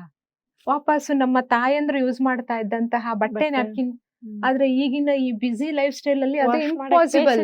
ವಾಶ್ ಮಾಡೋ ಪೇಷನ್ಸ್ ಇಲ್ಲ, ಒಣಗಾಕಕ್ ಜಾಗ ಇಲ್ಲ, ಸೊ ಆಗೋದಿಲ್ಲ. ನಾವು ವಾಪಸ್ ಬಟ್ಟೆಗೆ ಹೋಗಿ ಅಂತಂದ್ರೆ ಯಾರು ಅದಕ್ಕೆ ಒಪ್ಪೋದಿಲ್ಲ. ಅದಕ್ಕೆ ನಾವು ಮೆನ್ಸ್ಟ್ರಲ್ ಕಪ್ ಅಂತ, ನೀವು ಬಹುಶಃ ಇದ್ರ ಬಗ್ಗೆ ಕೇಳಿರ್ಬೋದು. ಮೆನ್ಸ್ಟ್ರಲ್ ಕಪ್ ಆರ್ಟಿಕಲ್ 2-3 ಮಾಡಿದೆ. Very good. ಹೆಣ್ಮಕ್ಳಿಗೆ ಇದನ್ನ ಇಂಟ್ರೊಡ್ಯೂಸ್ ಮಾಡ್ಲಿಕ್ಕೆ ಶುರು ಮಾಡಿದ್ವಿ. ನಾವು ಸೆಷನ್ಸ್ ತಗೊಳ್ಳುವ ಸುಮಾರು 8-10 ವರ್ಷದಿಂದ ಇದ್ರ ಮೇಲೆ ಸೆಷನ್ಸ್ ತಗೊಂತಾ ಇದೀವಿ. ಬಿಗಿನಿಂಗ್ ಡೇಸ್ ಅಲ್ಲಿ ಯಾರಿಗಾದ್ರೂ ಕಪ್ ಬಗ್ಗೆ ಗೊತ್ತಾ ಅಂತಂದ್ರೆ ಸಂಕೋಚ ಫಸ್ಟ್ ಆಫ್ ಆಲ್ ಇದೊಂದು ಸಂಕೋಚ, ನಾಚಿಕೆ ವಿಷಯ. ಇದನ್ನ ಮಾತಾಡೋದಿಲ್ಲ. ಅದು ಗಂಡಸರಿದ್ರಂತೂ ಓಪನ್ ಅಪ್ ಆಗೋದೇ ಇಲ್ಲ. ಅದ್ರ ಮೇಲೆ ನಾವು ಕಪ್ ಅಂದ್ರೆ ಏನು ಅಂತ ಗೊತ್ತಾ ಅಂತಂದ್ರೆ, ಆಮೇಲೆ ಇದನ್ನ ಎಲ್ಲಿ ಹಾಕೊಬೇಕು ಗೊತ್ತಾ, ಹೆಣ್ಮಕ್ಳು ತುಂಬಾನೇ ಸಂಕೋಚ ಪಡೋರು ಇದ್ರ ಬಗ್ಗೆ. ಆದ್ರೆ ಈಗೀಗ ಒಂದು 10 ಜನ ಇದ್ರೆ ಅದ್ರಲ್ಲಿ 4-5 ಜನಕ್ಕೆ ಇದ್ರ ಬಗ್ಗೆ ಅರಿವಿದೆ. ಆದ್ರೆ ಒಬ್ರು ಯೂಸ್ ಮಾಡ್ತಾನೂ ಇರ್ತಾರೆ. ಉಳ್ದವ್ರಿಗೆ ಗೊತ್ತಿದೆ, ಆದ್ರೆ ಯೂಸ್ ಮಾಡ್ಲಿಕ್ಕೆ ಭಯ. ಸೊ ಈ ಒಂದು ಪರಿಸ್ಥಿತಿ ಇದೆ. ಸೊ ಇದು ಮೆಡಿಕಲ್ ಗ್ರೇಡ್ ಸಿಲಿಕಾನ್ ಇಂದ ಮಾಡಿರುವಂತಹ ಒಂದು ಕಪ್ಪು. ಅಂತಂದ್ರೆ ಈಗ ಹಾರ್ಟ್ ಆಪರೇಷನ್ ಆದಾಗ ಅದಕ್ಕೆ ಸ್ಟಂಟ್ ಹಾಕ್ತಾರಲ್ಲ, ಅಲ್ಲಿ ಏನ್ ಮೆಟೀರಿಯಲ್ ಯೂಸ್ ಮಾಡಿರ್ತಾರೋ, ಅಥವಾ ಮಕ್ಕಳ ಹಾಲ್ ಕುಡಿಯೋ ಬಾಟಲ್ ನಲ್ಲಿ ಇರುತ್ತಲ್ಲ ನಿಪ್ಪಲ್, ಅದಕ್ಕೆ ಏನ್ ಯೂಸ್ ಮಾಡಿರ್ತಾರೋ ಅದೇ ಮೆಟೀರಿಯಲ್ ಇದ್ರಲ್ಲೂ ಸಹ ಯೂಸ್ ಮಾಡಿದ್ದಾರೆ. ಇದು ನಮ್ಮ ಆರೋಗ್ಯಕ್ಕೆ 100% ಸೇಫ್. ಸೊ ಯಾವುದೇ ಅನುಮಾನ ಇಲ್ಲದೆ, ಇದು ಕೆಮಿಕಲ್ ಫ್ರೀ, ಯಾವುದೇ ರೀತಿ ಅನುಮಾನ ಇಲ್ಲದೆ ನೀವು ಇದನ್ನ ಯೂಸ್ ಮಾಡ್ಬೋದು. ಆದ್ರೆ ಯೂಸ್ ಮಾಡ್ಲಿಕ್ಕೆ ಹೇಗ್ ಯೂಸ್ ಮಾಡೋದು ಅನ್ನೋದನ್ನ ಗೊತ್ತಿರ್ಬೇಕು. ಸೊ ನಾವು ಸೆಷನ್ಸ್ ತಗೊಂಡಾಗ ಏನ್ ಮಾಡ್ತೀವಿ ಅಂತಂದ್ರೆ, ಫಸ್ಟ್ ಹೆಣ್ಮಕ್ಳಿಗೆ ಇದನ್ನ ಹೇಗ್ ಯೂಸ್ ಮಾಡೋದು ಅನ್ನೋದನ್ನ ಹೇಳ್ಕೊಡ್ತೀವಿ. ಕಪ್ಪು ನೋಡಿದ ಕೂಡಲೇ ಇಷ್ಟು ದೊಡ್ಡ ಕಪ್ಪು ವೆಜೈನದೊಳಗೆ ಹೋಗತ್ತಾ, ತುಂಬಾ ಹೌದು. ನಾನು ತುಂಬಾ ಜನಕ್ಕೆ ರೆಫರ್ ಮಾಡಿದ್ದೆ ಇದನ್ನ. ನನ್ನ ಹಳೆ ಕೊಲೀಗ್ಸ್ ಎಲ್ಲ ತುಂಬಾ ಜನಕ್ಕೆ ಮಾಡಿದ್ವಿ. ತುಂಬಾ ಜನ ಯೂಸ್ ಮಾಡಿ ಪಾಸಿಟಿವ್ ರಿಸಲ್ಟ್ ಹೇಳಿದ್ದಾರೆ. ಬಟ್ ಅವ್ರಿಗೆ ಸ್ಟಾರ್ಟಿಂಗ್ ಎಷ್ಟು ಭಯ ಅಂದ್ರೆ, ದಿವ್ಸಕ್ಕೊಂದು 10 ಕ್ವಶನ್ ಬರೋದು ನನಗೆ. ಎಕ್ಸಾಕ್ಟ್ಲಿ. ಅದಕ್ಕೆ ಇದ್ ಹೇಗಂತಂದ್ರೆ, ಮಗುವಿನ ತಲೆನೇ ಅಲ್ಲಿಂದ ಹೊರಗೆ ಬರುತ್ತೆ. ನಮ್ಮ ವೆಜೈನ್ ಅದು ಒಂದು ತೆಂಗಿನಕಾಯಿ ಸೈಜ್ ನಷ್ಟು ದೊಡ್ಡ ಇರುತ್ತೆ, ಇದು ಒಂದು ಲಿಂಬೆಹಣ್ಣು ಗಾತ್ರದಷ್ಟು ದೊಡ್ಡದು. ಇದನ್ನ ಹಾಕೊಳ್ಳೋದ್ರಲ್ಲಿ ಏನು ಕಷ್ಟ ಆಗಲ್ಲ. ಆದ್ರೆ ಹೇಗ್ ಹಾಕ್ಬೇಕು, ಹೇಗ್ ತೆಗಿಬೇಕು ಅನ್ನೋದನ್ನ ಸರಿಯಾಗಿ ತಿಳ್ಕೊಬೇಕು. ಅದಕ್ಕೆ ಕೆಲವೊಂದು ಮೆಥಡ್ಸ್ ಇದಾವೆ. ನಾನು ಇದನ್ನ ಈ ರೀತಿ ನೋಡಿ, ಪಂಚ್ ಡೌನ್ ಮೆಥಡ್ ಅಂತ ಹೇಳ್ತೀವಿ. ಅದನ್ನ ಈ ತರ ಫೋಲ್ಡ್ ಮಾಡಿದಾಗ ಇಷ್ಟು ದೊಡ್ಡ ಇರೋ ಕಪ್ಪು ಇಷ್ಟು ಸಣ್ಣ ಆಗತ್ತೆ. ಇದನ್ನ ನೀವು ನಿಮ್ಮ ವೆಜೈನದೊಳಗಡೆ ಹೀಗೆ ಹಾಕೊಂಡಾಗ ಅಲ್ಲಿ ಅದು ಏರ್ ಟೈಟ್ ಆಗಿ ನಿಂತ್ಕೊಳ್ಳುತ್ತೆ. ಅದ್ರೊಳಗಡೆ ಬ್ಲಡ್ ಸ್ಟೋರ್ ಆಗುತ್ತೆ. ಸೊ ಪ್ರತಿ ಒಂದು 4-5 ಗಂಟೆಗೆ ಒಂದ್ಸಾರಿ ಅದು ನಿಮಗೆ ಹೆವಿ ಬ್ಲೀಡಿಂಗ್ ಇದ್ರೆ 1-2-3 ತಿಂಗಳಲ್ಲಿ ನಿಮಗೆ ಗೊತ್ತಾಗುತ್ತೆ ನಿಮಗೆ ಎಷ್ಟು ಅವರಿಗೆ ಒಂದ್ಸಾರಿ ಅದನ್ನ ತೆಗೆದು ಕ್ಲೀನ್ ಮಾಡಿ ಮತ್ತೆ ಹಾಕೊಬೇಕು ಅಂತ. ಮಿನಿಮಮ್ ಒಂದು 4-5 ಅವರ್ಸಿಗೆ ಒಂದ್ಸಾರಿ ನೀವು ಅದನ್ನ ತೆಗೆದು, ನೀವ್ ಎಲ್ಲೇ ಇರಿ, ಆಫೀಸ್ ನಲ್ಲಿ ಇರಿ, ರೈಲ್ವೆ ಸ್ಟೇಷನ್ ನಲ್ಲಿ ಇರಿ, ಬಸ್ ಸ್ಟ್ಯಾಂಡ್, ಪಬ್ಲಿಕ್ ಟಾಯ್ಲೆಟ್ ಗಳನ್ನ ನೀವು ಎಕ್ಸಾಕ್ಟ್ಲಿ ಎಲ್ಲಾ ತರದ ಆಕ್ಟಿವಿಟೀಸು ಮಾಡ್ಬೋದು. ಆಕ್ಚುಲಿ ಹೆಣ್ಮಕ್ಳು ಪೀರಿಯಡ್ಸ್ ಟೈಮ್ ನಲ್ಲಿ ಸುಮಾರು ಫಿಸಿಕಲ್ ಆಕ್ಟಿವಿಟೀಸ್, ಡಾನ್ಸ್ ಇರ್ಬೋದು, ಸೈಕ್ಲಿಂಗ್ ಇರ್ಬೋದು. ಈಗ ಸ್ಪೋರ್ಟ್ಸ್ ಅಲ್ಲಿ ಇರೋ ಮಕ್ಕಳೆಲ್ಲ ಆಗ ಹೋಗ್ಲಿಕ್ಕೆ ಹೆದರ್ತಾರೆ. ಆದ್ರೆ ಇದನ್ನ ಹಾಕೊಂಡ್ರೆ ನಿಮಗೆ ಪೀರಿಯಡ್ಸ್ ಆಗಿದೆ ಅನ್ನೋದೇ ಗೊತ್ತಾಗಲ್ಲ, ಅಷ್ಟೊಂದು ಕಂಫರ್ಟಬಲ್ ಆಗಿರುತ್ತೆ. ಆದ್ರೆ ಹಾಕೊಳ್ಳೋದು ನಾನು ಹೇಳ್ದೆ, ಈ ರೀತಿ ಪಂಚ್ ಡೌನ್ ಮಾಡ್ಬಿಟ್ಟು ಈ ತರ ಮಾಡಿ ಇದನ್ನ ಇನ್ಸರ್ಟ್ ಮಾಡ್ಬೇಕು ಅಂತ. ಕೆಲವ್ರು ಏನ್ ಮಾಡ್ತಾರೆ, ತೆಗಿಯುವಾಗ ಹಿಡ್ದು ಎಳೆದ್ ಬಿಡ್ತಾರೆ. ಅದು ಮಾಡಬಾರ್ದು. ಇಂಟರ್ನಲ್ ಡ್ಯಾಮೇಜಸ್ ಆಗುವಂತಹ ಚಾನ್ಸಸ್ ಇರುತ್ತೆ. ಯಾಕಂದ್ರೆ ಏರ್ ಲಾಕ್ ಆಗಿರೋದ್ರಿಂದ ನೀವೇನ್ ಮಾಡ್ಬೇಕು, 2 ಬೆರಳನ್ನ ಯೂಸ್ ಮಾಡ್ಬಿಟ್ಟು ಇಲ್ಲಿ ಹೀಗೆ ಪಂಚ್ ಮಾಡಿದಾಗ ಏರ್ ರಿಲೀಸ್ ಆಗತ್ತೆ. ಆಮೇಲೆ ನಿಧಾನಕ್ಕೆ ತೆಗೆದು ನೀವ್ ಎಲ್ಲಿ ಟಾಯ್ಲೆಟ್ ನಲ್ಲಿ ಇದೀರೋ ಅಲ್ಲಿ ಅದನ್ನ ಖಾಲಿ ಮಾಡ್ಬಿಟ್ಟು ಅಲ್ಲಿರೋ ನೀರ್ನಲ್ಲೇ ಒಂದ್ಸಾರಿ ರಿನ್ಸ್ ಮಾಡಿ ಮತ್ತೆ ಇದನ್ನ ಹಾಕೋಬಹುದು.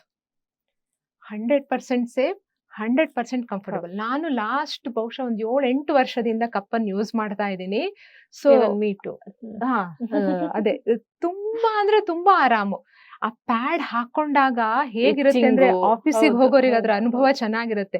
ನಿನಗೆ 1 ಲಕ್ಷ ಕೊಡ್ತೀನಿ 1 ಕಿಲೋಮೀಟರ್ ನಡಿ ಅಂತಂದ್ರೂ ಆ ದಿನಗಳಲ್ಲಿ ಆ ಅವಸ್ಥೆ ಬೇಡ. ಇನ್ನೊಂದು ಕೂತ್ಕೊಂಡು ಕೆಲಸ ಮಾಡುವಾಗಾದ್ರೂ ಅಷ್ಟೇ ಕಾಲ್ ನಡುವೆ ಏನೋ ಇದೆ ಅನ್ನುವಂತ ಫೀಲಿಂಗು, ಆ ಹೋಲ್ ಡೇ ಆ 2 ಕಡೆ ಒಂದ್ ರೀತಿ ಕುಯ್ದು ಹೋಗಿರುತ್ತೆ. ಈ ತರದೆಲ್ಲ ಸಮಸ್ಯೆ ಇರುತ್ತೆ. ಆದ್ರೆ ಕಪ್ಪು ನಿಮಗೆ ಪೀರಿಯಡ್ ಆಗಿದೆ ಅನ್ನೋದೇ ನೆನಪಾಗೋದಿಲ್ಲ. ತುಂಬಾ ಜನಕ್ಕೆ ಹೊಟ್ಟೆ ನೋವು ಬರುತ್ತಲ್ಲ, ಆ ನೋವು ಕೂಡ ಇದರಿಂದ ಕಮ್ಮಿ ಆಗತ್ತೆ. ಹೌದು, ಯಾಕಂದ್ರೆ ಇದು ನಮ್ದು ಗರ್ಭಕಂಠದ ಹತ್ರನೇ ಈ ಕಪ್ಪು ಹೋಗಿ ನಿಲ್ಲೋದ್ರಿಂದ ಬ್ಲಡ್ ಡೈರೆಕ್ಟ್ ಆಗಿ ಅಲ್ಲಿಗೆ ಬೀಳತ್ತೆ. ಸೊ ಆಗ ಅಲ್ಲಿ ಪೇನ್ ಸ್ವಲ್ಪ ಕಮ್ಮಿ ಆಗತ್ತೆ, ನಿಮಗೆ ಹೆಚ್ಚು ಪೇನ್ ಅಂತ ಅನ್ಸೋದಿಲ್ಲ. ಸೊ ಜನರು ಯೂಸ್ ಮಾಡೋದ್ ಹೇಗೆ ಅನ್ನೋದನ್ನ ಸರಿಯಾಗಿ ನೆನ್ಪಿಟ್ಕೊಂಡು. ಕೆಲವು ಜನ ಹೇಳ್ತಾರೆ ನಾನು ಕಪ್ ಯೂಸ್ ಮಾಡಿದೀನಿ ಬಟ್ ಲೀಕೇಜ್ ಪ್ರಾಬ್ಲಮ್ ಬಂತು ನನಗೆ ಅಂತ ಹೇಳಿ. ಅಂದ್ರೆ ಅದ್ ಯಾಕಾಗಿರುತ್ತೆ, ಅದನ್ನ ಕರೆಕ್ಟ್ ಆಗಿ ನೀವು ಈ ಕಪ್ಪನ್ನ ಹೀಗ್ ಒಳಗ್ ಹಾಕಿದಾಗ ಒಳಗಡೆ ಹಿಂಗ್ ಓಪನ್ ಆಗ್ಬೇಕು. ಬೆರಳು ಹಾಕಿ ನೋಡಿದಾಗ ಇಲ್ಲಿ ಈ ಸರ್ಫೇಸ್ ನಿಮಗೆ ಕರೆಕ್ಟ್ ಆಗಿ ಕೈಗೆ ಸಿಗ್ಬೇಕು. ಯಾವಾಗ ಇದು ಕರೆಕ್ಟ್ ಆಗಿ ಓಪನ್ ಆಗೋಲ್ವೋ, ಈ ರೀತಿ ಇರುತ್ತೋ ಬ್ಲಡ್ ಒಳಗಡೆ ಕಲೆಕ್ಟ್ ಆಗೋದಿಲ್ಲ, ಲೀಕ್ ಆಗುವಂತ ಚಾನ್ಸಸ್ ಇರುತ್ತೆ. ಹೆದರೋ ಅವಶ್ಯಕತೆ ಇಲ್ಲ. ಅದನ್ನ ನಿಧಾನ ಒಂದ್ಸತಿ ತೆಗೆದ್ಬಿಟ್ಟು ಮತ್ತೆ ರೀಇನ್ಸರ್ಟ್ ಮಾಡ್ಬೋದು. ಇನ್ನೊಂದು ಮುಖ್ಯವಾಗಿ ಗಮನಿಸಬೇಕಾಗಿರೋದು, ಈಗ ಇದ್ರ ಬಗ್ಗೆ ಹೇಳಿ ಕ್ಯೂರಿಯಾಸಿಟಿ ಯಾವ್ದೋ ಸೆಷನ್ ಅಲ್ಲಿ ಹೇಳ್ತಾರೆ, ಕಪ್ಪು ಕೊಡ್ತಾರೆ, ಇಮಿಡಿಯೇಟ್ ಆಗಿ ಅದನ್ನ ಹಾಕಕ್ ಹೋಗ್ಬೇಡಿ. ನಿಮಗೆ ಪೀರಿಯಡ್ಸ್ ಯಾವಾಗ ಇರತ್ತೋ ಆವಾಗ ಮಾತ್ರ ಅದನ್ನ ಯೂಸ್ ಮಾಡಿ. ಮಸಲ್ಸ್ ಸಣ್ಣ ದಪ್ಪ ಆಗಿರುತ್ತೆ, ಅವಾಗಷ್ಟೇ ಲುಬ್ರಿಕೇಶನ್ ಇರುತ್ತೆ ಆ ಟೈಮ್ ನಲ್ಲಿ. ಸೊ ಅವಾಗ ಏನಾಗುತ್ತೆ, ಇದನ್ನ ಇನ್ಸರ್ಟ್ ಮಾಡೋದು ಈಸಿ. ಫಸ್ಟ್ ಟೈಮ್ ನೀವ್ ಇಲ್ಲ ಅಂತಂದ್ರೆ ನಿಮಗಲ್ಲಿ ಗಾಯಗಳಾಗೋದು, ನೋವು, ಸ್ವೆಲ್ಲಿಂಗ್ ಬರೋ ಚಾನ್ಸಸ್ ಇರುತ್ತೆ. ಸೊ ನೀವು ನೆಕ್ಸ್ಟ್ ಟೈಮ್ ಇಂದ ಅಯ್ಯೋ ಆಗೋದಿಲ್ಲ ನನಗೆ ಅಂತ ಅದನ್ನ ಯೂಸ್ ಮಾಡೋದನ್ನೇ ಹೆದರ್ಕೊಂಡು ಬಿಟ್ಬಿಡ್ತೀರಿ. ಆ ತರ ಮಾತ್ರ ಮಾಡಕ್ಕೆ ಹೋಗ್ಬೇಡಿ. ಮತ್ತೆ ಫಸ್ಟ್ ಡೇ ಯೂಸ್ ಮಾಡುವಾಗ ಏನ್ ಮಾಡ್ಬೇಕು, ಅದನ್ನ ಸ್ವಲ್ಪ ವಾರ್ಮ್ ವಾಟರ್ ನಲ್ಲಿ, ಈಗ ಬಚ್ಚಲು ಮನೆಯಲ್ಲಿ ಹಂಡೆ ನೀರು ಇಲ್ಲ ಗೀಸರ್ ವಾಟರ್ ಏನಿರುತ್ತೋ ಅದ್ರಲ್ಲಿ ಒಂದ್ ಸ್ವಲ್ಪ 10 ಮಿನಿಟ್ಸ್ ಹಾಕ್ಬಿಟ್ಟು, ಯಾಕಂದ್ರೆ ಡಸ್ಟ್ ಇರುತ್ತೆ, ಅದನ್ನ ಕ್ಲೀನ್ ಮಾಡ್ಕೊಳ್ಳಿ, ಆಮೇಲೆ ಹಾಕಿ. ಮತ್ತೆ ನೆಕ್ಸ್ಟ್ 4-5 ಡೇಸ್ ನೀವು ಅದನ್ನ ಏನು ಮಾಡ್ಬೇಕಾಗಿಲ್ಲ. ಪ್ರತಿ ತಿಂಗಳು ಫಸ್ಟ್ ಡೇ ಮಾತ್ರ ಆ ರೀತಿ ಮಾಡಿ ಯೂಸ್ ಮಾಡ್ಬೇಕು. ಎತ್ತಿಡುವಾಗ್ಲೂ ಅಷ್ಟೇ ಒಂದ್ಸಲ ನೀಟಾಗಿ ವಾಶ್. ಹೌದು, ಅದಕ್ಕೆ ಆದಂತಹ ಒಂದು ಬಾಕ್ಸ್ ಏನೋ ಇರುತ್ತೆ, ಅದನ್ನ ನೀವು ಯೂಸ್ ಮಾಡ್ಬೋದು. ಆಕ್ಚುಲಿ ಈ ಸೆಷನ್ಸ್ ನಾವು ಇಲ್ಲಿವರೆಗೆ ಸುಮಾರು ಒಂದು 5,000 ಮಕ್ಕಳಿಗೆ, ಹೆಣ್ಮಕ್ಳಿಗೆ ಈ ಸೆಷನ್ಸ್ ಅನ್ನ ತಗೊಂಡಿದೀವಿ. ಸೊ ಅದರಲ್ಲಿ ನಾವು ಹೇಳೋದು ಮದುವೆ ಆದವರಿಗೆ ಮೀಡಿಯಂ ಕಪ್ಪು, ಅದೇ ಈಗ ಫಿಸಿಕಲಿ ಆಕ್ಟಿವ್ ಇರುವಂತಹ ಮದುವೆ ಆಗದೆ ಇರುವಂತಹ ಹೆಣ್ಮಕ್ಳಿಗೆ ಸ್ಮಾಲ್ ಕಪ್ಸ್ ಸಹ ಅವೈಲೇಬಲ್ ಇದೆ. ಅವರು ಇದನ್ನ ಇವಾಗ ಏನಾಗಿದೆ, ತುಂಬಾ ಜನ ಶಾಲಾ ಮಕ್ಕಳಿಗೆ, ಹೆಣ್ಮಕ್ಳಿಗೆ ಕಪ್ ಯೂಸ್ ಮಾಡಿದ್ರೆ ದೊಡ್ಡ ಆಗ್ಬಿಡುತ್ತೆ, ಇನ್ನೇನೋ ಆ ತರದೊಂದಿಷ್ಟು ಮಿತ್ಸ್ ಇದಾವೆ. ಆ ಕಪ್ ಯೂಸ್ ಮಾಡೋದ್ರಿಂದ ಕನ್ಯಾಪರೆ ಹರಿದು ಹೋಗುತ್ತೆ. ಆಕ್ಚುಲಿ ಅದು ಸುಳ್ಳು. ಕನ್ಯಾಪರೆ ಅನ್ನೋದು ಏನಿದೆ, ಅದು ನಿಮಗೆ ಪೀರಿಯಡ್ಸ್ ಆಗ್ಬೇಕು, ನಿಮಗೆ ಋತುಸ್ರಾವ ಶುರು ಆಗ್ಬೇಕು ಅಂತಂದ್ರೆ ಆ ಕನ್ಯಾಪರೆಯಲ್ಲಿ ಸ್ವಲ್ಪ ಅದು ಓಪನ್ ಆಗಿರ್ಲೇಬೇಕು. ಇಲ್ಲ ಅಂದ್ರೆ ಹೆಣ್ಮಕ್ಳಿಗೆ ಆ ಋತುಸ್ರಾವ, ಆ ಸೈಕಲ್ ಶುರು ಆಗೋದೇ ಇಲ್ಲ. ಸೊ ಅದು ಮಿತ್.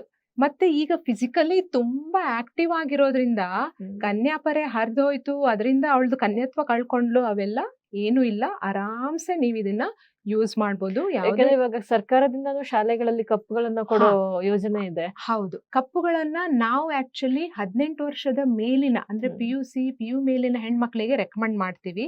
ಅದ್ರ ಒಳಗಡೆ ಇರುವಂತಹ ಮಕ್ಕಳು ಸ್ಪೋರ್ಟ್ಸ್, ಡ್ಯಾನ್ಸ್ ಅಲ್ಲೆಲ್ಲ ತುಂಬಾ ಆಕ್ಟಿವ್ ಆಗಿದ್ದಾರೆ, ಪೇರೆಂಟ್ಸ್ ಒಪ್ಕೊಂಡಿದ್ದಾರೆ ಅಂತಂದ್ರೆ ಖಂಡಿತವಾಗಿಯೂ ಸ್ಮಾಲ್ ಕಪ್ಸ್ ಅವರಿಗೆ. ಅದೇ ಡಾಕ್ಟರ್ ಶಾಂತಿ ಅವರ ಮಗಳು 15 ವರ್ಷಕ್ಕೆ ಇರುವಾಗ್ಲೇ ಅವಳು ಕಪ್ ಯೂಸ್ ಮಾಡ್ಲಿಕ್ಕೆ ಶುರು ಮಾಡಿದ್ಲು. ಯಾಕಂದ್ರೆ ಪೇರೆಂಟ್ಸ್ ಸಪೋರ್ಟ್ ಇತ್ತು, ಏನ್ ಮಾಡ್ಬೋದು ಏನು ಆ ಅರಿವು ಅವಳಿಗಿತ್ತು. ಸೊ ಆ ರೀತಿ ನಿಮಗೆ ಧೈರ್ಯ ಇದೆ, ಪೇರೆಂಟ್ಸ್ ಯೂಸ್ ಮಾಡು ಅಂತ ಹೇಳ್ತಿದಾರೆ ಅಂತಂದ್ರೆ ಖಂಡಿತವಾಗಿ ಯೂಸ್ ಮಾಡ್ಬೋದು. ಸೆಷನ್ಸ್ ಅಲ್ಲಿ ನಾವ್ ಏನ್ ಮಾಡ್ತೀವಿ ಅಂತಂದ್ರೆ, ಫಸ್ಟ್ ಇದ್ರ ಬಗ್ಗೆ ಸೆಷನ್ಸ್ ತಗೊಂಡು ಹೇಗೆ ಯೂಸ್ ಮಾಡಬೇಕು ಅಂತ ಹೇಳಿ ನಾವು ಅಲ್ಲಿಗೆ ಬಿಡೋದಿಲ್ಲ. ಈಗ ಒಂದು ಸೆಷನ್ ಅಲ್ಲಿ 500 ಹೆಣ್ಮಕ್ಳಿದಾರೆ ಅಂದ್ರೆ ಅಷ್ಟೂ ಜನದ್ದು LMP last month periods date ಅನ್ನ ನಾವು ತಗೊಂತೀವಿ ವಿತ್ ಕಾಂಟ್ಯಾಕ್ಟ್ ನಂಬರ್. ಅದರದ್ದು ಒಂದು ವಾಟ್ಸ್ಆಪ್ ಗ್ರೂಪ್ ಮಾಡ್ತೀವಿ. ಅದರಲ್ಲಿ ನಾವು ಫಾಲೋ ಅಪ್ ಮಾಡ್ತೀವಿ. ಈಗ 15ನೇ ತಾರೀಕು ಯಾರಿಗೋ ಪೀರಿಯಡ್ಸ್ ಆಗಿದೆ ಅಂತ ಅಂದ್ರೆ ಅವ್ರಿಗೆ ಕಪ್ ಯೂಸ್ ಮಾಡಿದ್ರಾ, ಕಾಲ್ ಮಾಡ್ಬಿಟ್ಟು ಏನಾದ್ರೂ ಸಮಸ್ಯೆ ಇದೆಯಾ, ಯಾಕಂದ್ರೆ ಕಪ್ಪು ಬಗ್ಗೆ ಗೊತ್ತಿದೆ, ಎಲ್ಲಿ ಸಿಗತ್ತೆ ಅಂತ ಗೊತ್ತಿದೆ, ಯೂಸ್ ಮಾಡಕ್ ಭಯ ಇರತ್ತೆ. ಸೊ ನಾವೇನ್ ಮಾಡ್ತೀವಿ, ಅದಕ್ಕೆ ಫಾಲೋ ಅಪ್ ಮಾಡ್ತೀವಿ. ಏನೇ ಸಮಸ್ಯೆ ಇದ್ರು ಕೆಲವು ಸತಿ ರಾತ್ರಿ 11-12 ಗಂಟೆಗೂ ಸಹ ನಮಗೆ ಕಾಲ್ ಬಂದಿದೆ, ಕಪ್ ಒಳಗ್ ಹೋಗ್ಬಿಟ್ಟಿದೆ, ಹೆಂಗ್ ತೆಗಿಯೋದು ಅಂತ ಗೊತ್ತಿಲ್ಲ, ಏನ್ ಮಾಡೋದು, ಅಮ್ಮ ಹೊರಗಡೆ ಕರಿತಾ ಇದಾರೆ ಮೇಡಮ್, ಆ ಭಯಕ್ಕೆ ಅದು ಬರ್ತಾ ಇಲ್ಲ. ಸೊ ನಾವ್ ಹೇಳೋದಷ್ಟೇ, ಟೆನ್ಷನ್ ಮಾಡ್ಕೊಂಡು ಕೂಲ್ ಆಗಿ ರಿಲ್ಯಾಕ್ಸ್ ಆಗಿ ಕೂತ್ಕೊಳ್ಳಿ, ದೀರ್ಘ ಉಸಿರಾಟ ಮಾಡಿ, ಸಿಗತ್ತೆ. ಎಲ್ಲೂ ಕಳೆದೋಗಲ್ಲ, ಕೈಗೆ ಸಿಗತ್ತೆ. ಹೌದು, ಕಳೆದು ಹೋಗ್ಲಿಕ್ಕೆ ಎಲ್ಲೂ ಜಾಗನೇ ಇಲ್ಲ. ನೋಡಿ, ಕಪ್ ಇಲ್ಲಿ ಹಾಕಿದ್ಮೇಲೆ ಎಲ್ಲಿ ಇದೊಂದು ಸ್ಟ್ರಾದಷ್ಟು ದೊಡ್ಡ ಜಾಗ ಇರೋದಿಲ್ಲ, ಎಲ್ಲಿ ಜಾಗ ಇದೆ, ಎಲ್ಲೂ ಹೋಗಲ್ಲ. ಭಯದಿಂದ ನೀವು ತೆಗಿಯೋಕೆ ಸಿಗಲ್ಲ. ಆಯ್ತು, ಸಿಗ್ಲಿಲ್ವೋ ಟೆನ್ಷನ್ ಮಾಡ್ಕೊಂಬೇಡಿ, ರಾತ್ರಿ ಹಾಗೆ ಮಲ್ಕೊಳ್ಳಿ. ಯಾವಾಗ ಅದ್ರಲ್ಲಿ ಬ್ಲಡ್ ಕಲೆಕ್ಟ್ ಆಗಿ ವೆಯ್ಟ್ ಆಗುತ್ತೋ ಅದು ವಿಜಯನದ ಬಾಯಿಗೆ ಅದಾಗೆ ಬರುತ್ತೆ. ನಿಧಾನ ಪಿಂಚ್ ಮಾಡಿ ಅದನ್ನ ತೆಗೆದು ಯೂಸ್ ಮಾಡಿ ಅಷ್ಟೇ. ಅಷ್ಟು ಇಲ್ವೋ, ನಾವಿದೀವಿ, ನಮ್ದು ಕಾಂಟ್ಯಾಕ್ಟ್ಸ್ ನಂಬರು ಎಲ್ಲರಿಗೂ ಕೊಟ್ಟಿರ್ತೀವಿ. ಆ ಗ್ರೂಪ್ ನಲ್ಲಿ ನಾವು ಇರ್ತೀವಿ. ಅವರಿಗೆ ಅವರು ಬೇಕಾದ್ರೆ ವಾಯ್ಸ್ ಮೆಸೇಜು ಕಳಿಸ್ಬೋದು, ನಮಗೆ ಕಾಲ್ ಮಾಡಿ ಸಹ ಮಾತಾಡ್ಬೋದು. ಎನಿ ಟೈಮ್ ನಾವು ಅವರಿಗೆ ಅವೈಲೇಬಲ್ ಇರ್ತೀವಿ. ನಮ್ಮ ಉದ್ದೇಶ ಇಷ್ಟೇ, ಪ್ರತಿಯೊಂದು ಹೆಣ್ಣು ಮಗಳು ಪ್ಯಾಡ್ ಅನ್ನ ಯೂಸ್ ಮಾಡೋದ್ ಬಿಡ್ಬೇಕು, ಕಪ್ಪನ್ನ ಯೂಸ್ ಮಾಡ್ಬೇಕು. ಒಂದು ಹೆಣ್ಮಗಳು 1 ತಿಂಗಳಿಗೆ ಮಿನಿಮಮ್ 10 ಪ್ಯಾಡ್ ಯೂಸ್ ಮಾಡ್ತಾಳೆ ಅಂತಂದ್ರು 1 ವರ್ಷಕ್ಕೆ ಎಷ್ಟಾಯ್ತು. ಸೊ ಇದು ಕಾಸ್ಟ್ ಎಫೆಕ್ಟಿವ್ ಕೂಡ ಅಲ್ಲ. ಒಂದು ಸ್ಯಾನಿಟರಿ ಪ್ಯಾಡ್ ಕ್ಯಾಪ್ ಇದಕ್ಕೆ ಮಿನಿಮಮ್ ಒಂದು 100 ರೂಪಾಯಿ ಅಂತ ಹಿಡ್ಕೊಂಡ್ರು 1 ವರ್ಷಕ್ಕೆ 1200 ರೂಪಾಯಿ ಆಗತ್ತೆ. ಅದೇ 10 ವರ್ಷಕ್ಕೆ 12,000 ರೂಪಾಯಿ. ಹೋಲ್ ಒಂದು 30-35 ವರ್ಷ ಸೈಕಲ್ ಅಲ್ಲಿ 50,000-60,000 ರೂಪಾಯಿ ನಾವು ಅದ್ರ ಮೇಲೆ ಸ್ಪೆಂಡ್ ಮಾಡ್ಬೇಕಾಗತ್ತೆ. ಆದ್ರೆ ಮೆನ್ಸ್ಟ್ರಲ್ ಕಪ್ಪು ಹಾರ್ಡ್ಲಿ 500 ಒನ್ ಟೈಮ್ ನೀವು ತಗೊಂಡ್ರೆ 8-10 ವರ್ಷ ಆರಾಮಾಗಿ ಇದನ್ನ ಯೂಸ್ ಮಾಡ್ಬೋದು. ಆಮೇಲೆ ಆರೋಗ್ಯಕ್ಕೂ ಒಳ್ಳೇದು, ನಿಮ್ಮ ಆರೋಗ್ಯಕ್ಕೂ ಒಳ್ಳೇದು, ಪರಿಸರದ ಆರೋಗ್ಯಕ್ಕೂ ಒಳ್ಳೇದು. ಅಮೌಂಟ್ ಎಲ್ಲ ಪಿಗ್ಗಿಗೆ ಹಾಕ್ಬೋದು. ಎಕ್ಸಾಕ್ಟ್ಲಿ, ನಾವ್ ಅದೇ ಹೇಳ್ತೀವಿ. ನಿಮ್ಮ ಫ್ರೆಂಡ್ಸಿಗೆ ಯಾರಿಗಾದ್ರೂ ಬರ್ತ್ಡೇ ಗಿಫ್ಟ್ ಕೊಡೋದಿದ್ರೆ ಏನೇನೋ ಕೊಡ್ಬೇಡಿ, ಮೆನ್ಸ್ಟ್ರಲ್ ಕಪ್ ಅನ್ನು ಕೊಡಿ, ಅದನ್ನ ಹೇಗೆ ಯೂಸ್ ಮಾಡೋದು ಅನ್ನೋದನ್ನ ಹೇಳ್ಕೊಡಿ. ಸೊ ಅಷ್ಟು ಸ್ಯಾನಿಟರಿ ಪ್ಯಾಡ್ ಲ್ಯಾಂಡ್ ಫಿಲ್ಲಿಗೆ ಹೋಗೋದು ತಪ್ಪತ್ತೆ. ಆ ಒಂದು ಹೆಣ್ಣು ಮಗಳ ಆರೋಗ್ಯನ ನೀವು ಕಾಪಾಡದ ಪುಣ್ಯ ನಿಮಗೆ ಬರತ್ತೆ. ಸೊ ಈ ರೀತಿ ನಾವು ಇಲ್ಲಿವರೆಗೆ ಸುಮಾರು ಒಂದು 5,000 ಹೆಣ್ಣು ಮಕ್ಕಳಿಗೆ ಸೆಷನ್ಸ್ ತಗೊಂಡಿದೀವಿ. ಇನ್ನು ಮುಂದೆ ಅದು ನಡೀತಾ ಇದೆ. ಎಷ್ಟೋ ಈ ಪೌರ ಕಾರ್ಮಿಕರು ಹೆಣ್ಮಕ್ಳು ಇರ್ತಾರಲ್ಲ, ಅವರಿಗೆಲ್ಲ ಫ್ರೀ ಆಗಿ ಕಪ್ಪುಗಳನ್ನ ಕೊಟ್ಬಿಟ್ಟು, ಆಮೇಲೆ ಲಾಸ್ಟ್ ಇಯರ್ ನಮಗೆ CSR ಫಂಡ್ ಸಿಕ್ತು.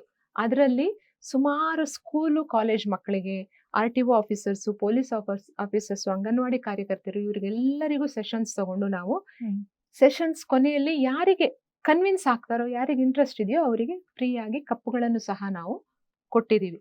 ಸೊ ಈ ರೀತಿ ಇದರ ಸೆಷನ್ ಆಕ್ಟಿವಿಟೀಸು ನಮ್ಮ ಇದರಲ್ಲಿ HSR ಸಿಟಿಸನ್ ಫೋರಂ ಕಡೆಯಿಂದ ನಡೀತಾ ಇದೆ. ಓಕೆ, ಮೆನ್ಸ್ಟ್ರಲ್ ಕಪ್ ಅನ್ನ ನೀವು ಇನ್ಸರ್ಟ್ ಮಾಡ್ಕೊಂಡಾಗ ನಡಿಲಿಕ್ಕೆಲ್ಲ ತೊಂದರೆ ಆಗೋದಿಲ್ವಾ ಅಂತ? ಖಂಡಿತವಾಗಿಯೂ ತೊಂದರೆ ಆಗೋಲ್ಲ. ಯಾಕಂದ್ರೆ ಇದು ಒಳಗಡೆ ಇರುತ್ತೆ.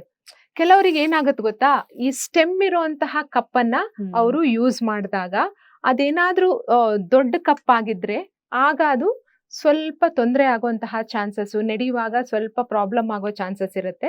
ಸೊ ಸ್ಟೆಮ್ ಅನ್ನ ನೀವು ಕಟ್ ಮಾಡ್ಬಿಡಿ, ಆಗ ಅದನ್ನ ಆರಾಮಾಗಿ ಇನ್ಸರ್ಟ್ ಮಾಡ್ಬೋದು. ಆಮೇಲೆ ಯಾವುದೇ ರೀತಿಯಾದಂತ ನಡಿಲಿಕ್ಕಾಗ್ಲಿ, ಮಲ್ಕೊಳ್ಳಿಕ್ಕಾಗ್ಲಿ, ಎಕ್ಸರ್ಸೈಸ್ ಮಾಡ್ಲಿಕ್ಕೆ, ಸ್ವಿಮ್ಮಿಂಗ್ ಮಾಡ್ಲಿಕ್ಕೆ ಯಾವುದಕ್ಕೂ ಸಹ ತೊಂದರೆ ಆಗಲ್ಲ. ಆ ಸ್ಟೆಮ್ ಕೆಲವರಿಗೆ ಹೊರಗೆ ಬರುವಂತ ಚಾನ್ಸಸ್ ಇರುತ್ತೆ, ಚುಚ್ಚಿದಂಗ್ ಫೀಲ್ ಆಗುತ್ತೆ ಕೆಲವರಿಗೆ. ಹೌದು, ಸೊ ಅದನ್ನ ಕಟ್ ಮಾಡಿ. ವಿತೌಟ್ ಸ್ಟೆಮ್ಮು ಇದೆ. ಹೌದು, ವಿತೌಟ್ ಸ್ಟೆಮ್ ಇಂದು ಸಹ ಇದೆ. ಆದ್ರೆ ಅದೇ ನಾನು ಹೇಳಿದ್ನಲ್ಲ, ಬಿಲೋ 18 ಅಥವಾ ಮದುವೆ ಆಗದೆ ಇರೋ ಮಕ್ಕಳಿಗೆ ಈ ತರದ ಒಂದು ಸ್ಟೆಮ್ ಇರುವಂತಹ ಒಂದು ಸ್ಮಾಲ್ ಕಪ್ ಇದೆ. ಒಂದ್ ವೇಳೆ ಅದು ಸ್ಟೆಮ್ ಇಂದ ಅವ್ರಿಗೆ ತೊಂದರೆ ಆಗ್ತಾ ಇದೆ ಅಂದ್ರೆ ಅವ್ರು ಅದನ್ನ ಕಟ್ ಮಾಡ್ಕೊಂಡು ಯೂಸ್ ಮಾಡ್ಕೊಬಹುದು, ಏನು ತೊಂದರೆ ಇಲ್ಲ. ಇನ್ನೊಂದು, ಮದುವೆ ಆಗದೆ ಇರುವಂತ ಹೆಣ್ಮಕ್ಳು ಮೆನ್ಸ್ಟ್ರಲ್ ಕಪ್ ಅನ್ನ ಯೂಸ್ ಮಾಡ್ಲಿಕ್ಕೆ ಹಿಂಜರಿಯುವಂತ ಹೆಣ್ಮಕ್ಳಿಗೆ ಕಾಟನ್ ಪ್ಯಾಡ್ಸ್ ಕೂಡ, ಇದನ್ನು ಸಹ ನಾವು ಅವರಿಗೆ ಇಂಟ್ರೊಡ್ಯೂಸ್ ಮಾಡಿದೀವಿ. ಇದು ಸಹ ಮಾರ್ಕೆಟ್ ನಲ್ಲಿ ಅವೈಲೇಬಲ್ ಇದೆ. ಇದನ್ನು ಸಹ ಇದರಲ್ಲೂ ಬೇರೆ ಬೇರೆ ತರದ ಡಿಸೈನ್ ಇರುವಂತಹ 2-3 ಲೇಯರ್ ಇರುವಂತಹ ಸ್ಯಾನಿಟರಿ ಕಾಟನ್ ಪ್ಯಾಡ್ಸ್ಗಳು, ಈ ರೀತಿ ರೆಡಿ ಪ್ಯಾಡ್ಗೆ ಯಾವ ತರ ವಿಂಗ್ ಇರುತ್ತೋ ಅದೇ ತರ ಇದಕ್ಕೂ ಸಹ ಇದೆ. ಇದನ್ನ ಅವರು ಪ್ಯಾಂಟೀಸಿಗೆ ಈ ರೀತಿ ಬಟನ್ಸ್ ಇದೆ ಹಾಕೊಂಡು ಯೂಸ್ ಮಾಡಬಹುದು. ಇದ್ರ ಜೊತೆ ಒಂದು ಪೌಚ್ ಅನ್ನು ಸಹ ಆ ಕಿಟ್ಟಿನ ಜೊತೆ ಬಂದಿರುತ್ತೆ. ಸೊ ಸ್ಕೂಲ್ ನಲ್ಲಿ ಇರ್ಬೇಕಾದ್ರೆ ಒಂದ್ 3-4 ಅವರಿಗೆ ಅವ್ರು ಚೇಂಜ್ ಮಾಡ್ಬೇಕಂತಿದ್ರೆ ತೆಗೆದ್ಬಿಟ್ಟು ಆ ಪೌಚ್ ನೊಳಗೆ ಅದನ್ನ ಪ್ಯಾಡ್ ಅನ್ನ ಹಾಕಿ ಫ್ರೆಶ್ ಆಗಿರೋ ಪ್ಯಾಡ್ ಅನ್ನ ಹಾಕೊಬಹುದು. ಇದು ಸಪರೇಟ್ ಆಗಿ ಸ್ಕರ್ಟಿಂಗ್ಸ್ ಇರುತ್ತೆ. ಇದರೊಳಗೆ ನೀವು ಈ ರೀತಿ ಪ್ಯಾಡ್ ಅನ್ನ ಇನ್ಸರ್ಟ್ ಮಾಡಿ ಇದನ್ನು ಸಹ ನೀವು ಹಾಕೊಂಡ್ರೆ ಆಟ ಆಡ್ಲಿಕ್ಕೆ ಇದಕ್ಕೆ ಎಲ್ಲ ಸೇಫ್ ಆಗಿರುತ್ತೆ. ಈ ರೀತಿ ಒಂದು ಸೆಟ್ ಅನ್ನ ಹೆಣ್ಮಕ್ಳು ಇಟ್ಕೊಂಡ್ರೆ 2-3 ವರ್ಷ ಆರಾಮಾಗಿ ಇದನ್ನ ಯೂಸ್ ಮಾಡ್ಬೋದು. ಮೇನ್ ಆಗಿ ಬಟ್ಟೆ ಯೂಸ್ ಮಾಡ್ಲಿಕ್ಕೆ ಹೆಣ್ಮಕ್ಳಲ್ಲಿ ಭಯ ಏನು ಅಂತಂದ್ರೆ ಕಲೆ ಹಾಗೆ ಉಳಿಯತ್ತೆ ಅಂತ. ಅದಕ್ಕೆ ಮುಖ್ಯವಾಗಿ ಯಾಕೆ ಕಲೆ ಉಳಿಯೋದು ಅಂತಂದ್ರೆ ನಮ್ಮಲ್ಲಿ ರಕ್ತ ಇದು ಅಂತೆಲ್ಲ ಅಂದಾಗ ನಾವು ಏನ್ ಮಾಡ್ತೀವಿ, ಬಿಸಿ ನೀರಲ್ಲಿ ಹಾಕಿದ್ರೆ ಶುದ್ಧ, ಅದ್ರದ್ದು ಬ್ಯಾಕ್ಟೀರಿಯಾ ಎಲ್ಲ ಹೋಗ್ಬಿಡುತ್ತೆ ಅಂತ ಪ್ಯಾಡ್ ಬಟ್ಟೆ ತೆಗೆದು ಕೂಡಲೇ ತಗೊಂಡೋಗಿ ಬಿಸಿ ಬಿಸಿ ನೀರಲ್ಲಿ ಅದನ್ನ ಹಾಕ್ತಿವಿ. ರಕ್ತದಲ್ಲಿ ಪ್ರೋಟೀನ್ ಅಂಶ ಇರೋದ್ರಿಂದ ನೀವು ಡೈರೆಕ್ಟ್ ಆಗಿ ಬಿಸಿ ನೀರಿಗೆ ಹಾಕಿದ್ರೆ ಅದು ಕಲೆ ಹಾಗೆ ಅಂಟ್ಕೊಂಡ್ಬಿಡುತ್ತೆ, ಹೋಗೋದಿಲ್ಲ. ಅದಕ್ಕೆ ಏನ್ ಮಾಡ್ಬೇಕು, ಪ್ಯಾಡ್ ಅನ್ನ ತೆಗೆದು 10 ನಿಮಿಷ ನಾರ್ಮಲ್ ವಾಟರ್ ಅಲ್ಲಿ ಅದನ್ನ ನೆನ್ಸಿಟ್ರೆ, ಅದಾದ್ಮೇಲೆ ನೀವು ಮಕ್ಕಳು ಸ್ಕೂಲ್ ಯೂನಿಫಾರ್ಮ್ ಚೇಂಜ್ ಮಾಡ್ಕೊಂಡು ಕೈಕಾಲ್ ಮುಖ ಎಲ್ಲ ತೊಳ್ಕೊಳ್ಳುವಾಗ ಅದೆಲ್ಲ ರಕ್ತ ಬಿಟ್ಕೊಂಡಿರುತ್ತೆ. ಸ್ವಲ್ಪ ಅದನ್ನ ಕೈಯಲ್ಲಿ ಉಜ್ಬಿಟ್ಟು ಸೋಪಿನ ಪುಡಿ ಹಾಕಿ ತೊಳಿಬಹುದು. ಇಲ್ಲ ಅಂತಂದ್ರೆ ಆ ರಕ್ತನೆಲ್ಲ ಕ್ಲೀನ್ ಮಾಡಿದ್ಮೇಲೆ ವಾಷಿಂಗ್ ಮಿಷಿನ್ ಹಾಕಿ ಬಾಕಿ ಬಟ್ಟೆಗಳ ಜೊತೆ ಸಹ ಇದನ್ನ ತೊಳಿಬಹುದು. ಕ್ಲೀನ್ ಆಗಿ ಒಂದು ಚೂರು ರಕ್ತದ ಕಲೆ ನಿಲ್ಲದೆ ಕ್ಲೀನ್ ಆಗಿ ಅದು ಬಟ್ಟೆ ಶುದ್ಧವಾಗತ್ತೆ, ಏನು ತೊಂದರೆ ಇಲ್ಲ. ಆದ್ರೆ ಇದು ಇನ್ನೂ ನಮ್ಮ ರೆಗ್ಯುಲರ್ ಮೆಡಿಕಲ್ ಸ್ಟೋರ್ ನಲ್ಲಿ ಇದು ಅವೈಲೇಬಲ್ ಇಲ್ಲ. ಸೊ ಈಗಿನ ಮಕ್ಕಳಿಗೆ ಆನ್ಲೈನ್ ನಲ್ಲಿ ಎಲ್ಲ ಆರ್ಡರ್ ಮಾಡೋದು ಹೇಗೆ ಅಂತ ಗೊತ್ತಿರುತ್ತೆ. ಸೊ ಒಳ್ಳೆ ರಿವ್ಯೂಸ್ ಯಾವ್ದಕ್ಕಿದೆ ಅದನ್ನ ನೋಡ್ಕೊಂಡ್ಬಿಟ್ಟು ಅವರು ಅದನ್ನ ಆನ್ಲೈನ್ ಅಲ್ಲಿ ಆರ್ಡರ್ ಮಾಡಿ ತರಿಸ್ಕೊಬಹುದು.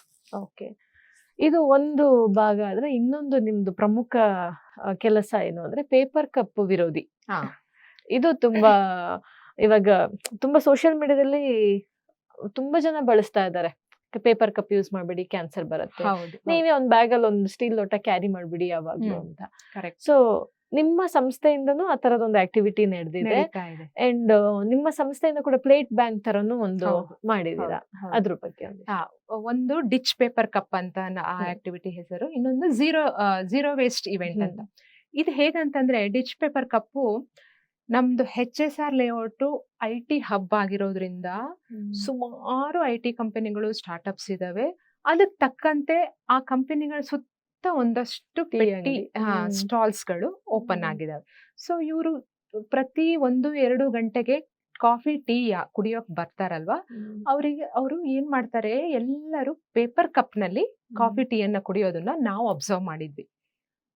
ಇದು ಸಹ ಒಂದು ಪರಿಸರಕ್ಕೆ ಒಳ್ಳೇದಲ್ಲ, ಇನ್ನೊಂದು ನಮ್ಮ ಆರೋಗ್ಯಕ್ಕೂ ಸಹ ಒಳ್ಳೇದಲ್ಲ. ಹೆಚ್ಚಿನವ್ರು ಏನ್ ಅನ್ಕೊಂತಾರೆ, ಪೇಪರ್ ಕಪ್ ನಲ್ಲಿ ಕುಡಿಯೋದು ಹೈಜೀನ್. ಯಾಕಂದ್ರೆ ಸ್ಟೀಲ್ ಲೋಟ ಅಂದ್ರೆ ಯಾರೋ ಕುಡ್ದಿರ್ತಾರೆ, ಅದನ್ನ ಹೇಗ್ ವಾಶ್ ಮಾಡಿರ್ತಾರೋ, ಯಾವ ನೀರಲ್ಲಿ ವಾಶ್ ಮಾಡಿರ್ತಾರೋ, ಇದು ಅದರ ಅಜ್ಜ. ಯಾಕಂದ್ರೆ ಪೇಪರ್ ಕಪ್ ಏನಿದೆ, ಎಲ್ರು ಅನ್ಕೊಳ್ಳೋದು ಇದರಲ್ಲಿ ಬರೀ ಪೇಪರ್ ಇದೆ ಅಂತ. ನೀವೇ ನೋಡಿ, ನಿಮ್ಮ ಮನೆಯಲ್ಲಿ ಒಂದು ನ್ಯೂಸ್ ಪೇಪರ್ ತಗೊಂಡು ಅದನ್ನ ಈ ರೀತಿ ಪೇಪರ್ ಕಪ್ ತರ ಮಾಡಿ ಅದಕ್ಕೆ ಬಿಸಿ ಕಾಫಿನ ಟೀನೋ ಹಾಕ್ ನೋಡಿ, ನಿಲ್ಲತ್ತಾ? ಚಾನ್ಸೇ ಇಲ್ಲ. ಇದರಲ್ಲಿ ನೀವು ರಾತ್ರಿ 1 ಲೋಟ ಹಾಕಿಟ್ರು ಬೆಳಗಿನವರೆಗೂ ಹಾಗೇ ಇರುತ್ತೆ. ಹೇಗೆ? ಯಾಕಂದ್ರೆ ಇದರಲ್ಲಿ ತಿನ್ ಲೇಯರ್ ಪ್ಲಾಸ್ಟಿಕ್ ಇದೆ, ಜೊತೆಗೆ ವ್ಯಾಕ್ಸ್ ಕೂಡ ಹಾಕಿರ್ತಾರೆ. ಸೊ ಯಾವಾಗ ನೀವು ಬಿಸಿ ಕಾಫಿ, ಟೀ, ಬಾದಾಮ್ ಮಿಲ್ಕ್ ಇನ್ನೇನೋ ಇದಕ್ಕೆ ಹಾಕ್ತಿರೋ, ಆ ಪ್ಲಾಸ್ಟಿಕ್ ಕರಗತ್ತೆ, ಅದು ಕುಡಿದಾಗ ನಮ್ಮ ಹೊಟ್ಟೆಗೆ ಹೋಗುತ್ತೆ. ಸೊ ಪ್ರತಿದಿನ ಒಂದು ಸ್ವಲ್ಪ ಪ್ಲಾಸ್ಟಿಕ್ ಅನ್ನೇ ನೀವೇನ್ ಮಾಡ್ತೀರಾ, ತಗೊಳ್ತಾ ಇರ್ತೀರಾ. ಸೊ ಇದು ನಮ್ಮ ಆರೋಗ್ಯಕ್ಕೆ ಒಳ್ಳೇದಲ್ಲ. ಇದು one of the main reason to cancer. Cancer ಬರುವಂತಹ ಎಲ್ಲಾ ಸಾಧ್ಯತೆಗಳು ಇದೆ. ಆದ್ರೆ ಇದನ್ನ ನಾವು ಅಂಗಡಿಯವರಿಗೆ ಕ್ಯಾನ್ಸರ್ ಬರತ್ತಪ್ಪ, ಅವ್ರ ಆರೋಗ್ಯ ಹಾಳಾಗತ್ತಪ್ಪ, ನೀನ್ ಕೊಡ್ಬೇಡ ಅಂತಂದ್ರೆ ಅವ್ನ್ ಕೇಳಲ್ಲ, ನಂಗೆ ವರ್ಕೌಟ್ ಆಗಲ್ಲ, ನಾನೇನ್ ಮಾಡ್ಲಿ. ಇನ್ನೊಂದು, ಇದು ಸರ್ಕಾರ ಇದನ್ನ ಇನ್ನು ಬ್ಯಾನ್ ಮಾಡಿಲ್ಲ. ಸೊ ನಾವು ಅವ್ರಿಗೆ ಅವೇರ್ನೆಸ್ ಕೊಡ್ಲಿಕ್ಕೆ ಹೋದಾಗ ಹೇಳೋದು, ಪ್ರತಿಯೊಂದು ಸ್ಟೀಲ್ ಸ್ಟಾಲ್ ಪೆಟ್ಟಿ ಶಾಪ್ನ ಆ ಕಡೆ 100 ಮೀಟ್ರು, ಈ ಕಡೆ 100 ಮೀಟ್ರು ಎಲ್ಲಾ ಕಡೆ ಹೌದು, ಪೇಪರ್ ಹೌದು. ಕಪ್ ಹರಡಿರ್ತಾರೆ. ಲಿಟ್ಟರಿಂಗ್ ಈಸ್ ಆನ್ ಅಫೆನ್ಸ್, ಕಾನೂನು ವಿರೋಧಿ ಆಕ್ಟಿವಿಟಿ ಅದು. ಕಸ ಎಲ್ಲೂ ನಿಮ್ಮ ಅಂಗಡಿ ಸುತ್ತ ನೀವು ಕ್ಲೀನ್ ಆಗಿ ಇಟ್ಕೊಬೇಕು. ಇಲ್ಲ ಅಂದ್ರೆ BBMP ಅವರು ಫೈನ್ ಹಾಕ್ಬೋದು. ಸೊ ನಾವು ಇದ್ರ ಬಗ್ಗೆ ಅವೇರ್ನೆಸ್ ಕೊಡಕ್ ಹೋದಾಗ ಫಸ್ಟ್ ಅವರಿಗೆ ಹೇಳ್ತೀವಿ, ಪೇಪರ್ ಕಪ್ ಕೊಡ್ಬೇಡಿ, ಗ್ಲಾಸ್ ಯೂಸ್ ಮಾಡಿ. ಅದಾದ್ಮೇಲೂ ಅವ್ರು ಕೊಡ್ತಾ ಇದ್ರೆ ಲಿಟ್ಟರಿಂಗ್ ಮಾಡ್ತಾ ಇದ್ದಾರೆ ಅಂತ ಹೇಳ್ಬಿಟ್ಟು ನಾವು ಅಫಿಷಿಯಲ್ಸಿಗೆ ಕಂಪ್ಲೇಂಟ್ ಮಾಡಿ ಅವ್ರ ಹತ್ರ ಫೈನ್ ಅನ್ನ ಹಾಕಿಸ್ತೀವಿ. ಜೊತೆಗೆ ನಾವು HSR ಲೇಔಟ್ ಅಲ್ಲಿ ಏನ್ ಮಾಡಿದೀವಿ ಅಂತಂದ್ರೆ, ಒಂದು ಸರ್ವೆ, ಎಷ್ಟು ಟೀ ಸ್ಟಾಲ್ಸ್ ಇದಾವೋ, ಪೆಟ್ಟಿ ಶಾಪ್ಸ್ ಎಷ್ಟಿದಾವೋ ಅದನ್ನ ಸರ್ವೆ ಮಾಡ್ಬಿಟ್ಟು ಅರೌಂಡ್ 170 ರಿಂದ 180 ಟೀ ಸ್ಟಾಲ್ಸ್ HSR ಲೇಔಟ್ ನಲ್ಲಿ ಇದೆ. ಅಷ್ಟು ಟೀ ಸ್ಟಾಲ್ಗಳಿಗೆ ನಾವು ಒಂದೊಂದು ಕಿಟ್ ಅನ್ನ ಕೊಡ್ತಾ ಇದೀವಿ. ಆ ಕಿಟ್ ನಲ್ಲಿ ಏನಿರುತ್ತೆ, 15 ಸ್ಟೀಲ್ ಗ್ಲಾಸು, 2 ಬಕೆಟು, ಒಂದ್ರಲ್ಲಿ ಒಳ್ಳೆ ನೀರು ಇಟ್ಕೊಳಕ್ಕೆ, ಇನ್ನೊಂದ್ರಲ್ಲಿ ಅದನ್ನ ತೊಳೆಯೋದಕ್ಕೆ, ಆಮೇಲೆ ಒಂದು ಪೋಸ್ಟರ್. ಆ ಪೋಸ್ಟರ್ ನಲ್ಲಿ ಪೇಪರ್ ಕಪ್ಪು ಯಾಕೆ ಯೂಸ್ ಮಾಡಬಾರ್ದು, ಅದರಿಂದ ನಮ್ಮ ಆರೋಗ್ಯಕ್ಕೆ ಏನ್ ತೊಂದರೆ ಆಗುತ್ತೆ, ಪರಿಸರಕ್ಕೆ ಹೇಗೆ ತೊಂದರೆ ಆಗುತ್ತೆ, ಇದಕ್ಕೆ ಆಲ್ಟರ್ನೇಟಿವ್ ಏನಿದೆ, ಸ್ಟೀಲ್ ಲೋಟನ ಗ್ಲಾಸ್ ಲೋಟನ ಯೂಸ್ ಮಾಡಿ. ಯಾಕಂದ್ರೆ ಬಂದ್ ಅಂಗಡಿಲಿ ಕೇಳ್ತಾರೆ ಅವರು, ಪೇಪರ್ ಕಪ್ ನಲ್ಲಿ ಯಾಕೆ ಕೊಡ್ತಾ ಇಲ್ಲ ಅಂತ. ಎಲ್ರಿಗೂ ಅದಕ್ಕೆ ಕರೆಕ್ಟ್ ಆಗಿ ಉತ್ತರ ಹೇಳೋಕ್ ಆಗೋದಿಲ್ಲ, ಕಸ್ಟಮರ್ಸ್ ಕಳ್ಕೊಳ್ತೀವಿ ಅನ್ನೋ ಭಯಕ್ಕೆ ಕೊಡೋಕೆ ಶುರು ಮಾಡ್ತಾರೆ. ಸೊ ಆ ಪೋಸ್ಟರ್ ನೀವು ತೋರಿಸ್ಬಿಡಿ. ನಾಳೆಯಿಂದ ಮತ್ತೆ ನೀವೇನಾದ್ರೂ ಕೊಟ್ರೆ ಅಂಗಡಿ ಬಂದು 1,000 ರೂಪಾಯಿ ಒಂದು ಸಾರಿಗೆ ಫೈನ್ ಹಾಕ್ತಾರೆ. ಜೊತೆಗೆ ಅಂಗಡಿನೂ ಮುಚ್ತಾರೆ, ಗಾಡಿನ ನಿಮ್ದು ಸ್ಟಾಲ್ ಅನ್ನ ಎತ್ಕೊಂಡು ಹೋಗ್ತಾರೆ ಅಂತ ಹೇಳ್ಬಿಟ್ಟು ಈಗ HSR ಲೇಔಟ್ ಅಲ್ಲಿ ಸುಮಾರು ಅಂಗಡಿಗಳು ಸ್ಟೀಲ್ ಲೋಟ, ಗ್ಲಾಸ್ ಲೋಟದಲ್ಲೇ ಕಾಫಿ ಕೊಡ್ತಾ ಇದ್ದಾರೆ. ಆಮೇಲೆ ಕಸ್ಟಮರ್ಸು ಸಹ ನಾವು ಗಮನಿಸಿದ ಹಂಗೆ ಯಾರು ಸಹ ವಿರೋಧ ಕೇಳಲ್ಲ. ಅವ್ರಿಗೆ ಅಷ್ಟು ಬೇಕು ಅಂತಂದ್ರೆ ಮನೆಯಿಂದ ತಂದ್ಕೊಂತಾರೆ. ರೆಗ್ಯುಲರ್ ಆಗಿ ಗೊತ್ತಿರುತ್ತೆ, 11 ಗಂಟೆಗೆ ಒಂದು ಕಾಫಿ ಕುಡಿತೀನಿ, ಸಂಜೆ 4 ಗಂಟೆಗೆ ಒಂದು ಟೀ ಕುಡಿತೀನಿ ಅಂತ ಮನೆಯಿಂದ ತಂದ್ಕೊಂಡು ಅದ್ರಲ್ಲಿ ಕುಡಿತಾರೆ. ಇಲ್ಲ ಅಂತಂದ್ರೆ ಅಲ್ಲಿ ಕೊಡುವಂತ ಸ್ಟೀಲ್ ಲೋಟದಲ್ಲಿ ಕಾಫಿ ಟೀನ ಕುಡಿತಾರೆ. ಏನು ಸಮಸ್ಯೆ ಇಲ್ಲ ಇದ್ ಮಾಡೋದಕ್ಕೆ. ಆದ್ರೆ ಜನರು, ಅಂಗಡಿಯವ್ರು ಅದಕ್ಕೆ ಕನ್ವಿನ್ಸ್ ಆಗ್ಬೇಕು ಅಷ್ಟೇ. ಬಿಟ್ರೆ ನನಗೆ ಆರಾಮಾಗಿ ಸಿಗ್ತಾ ಇದೆ, ತೊಳೆಯೋ ಕೆಲಸ ಇಲ್ಲ.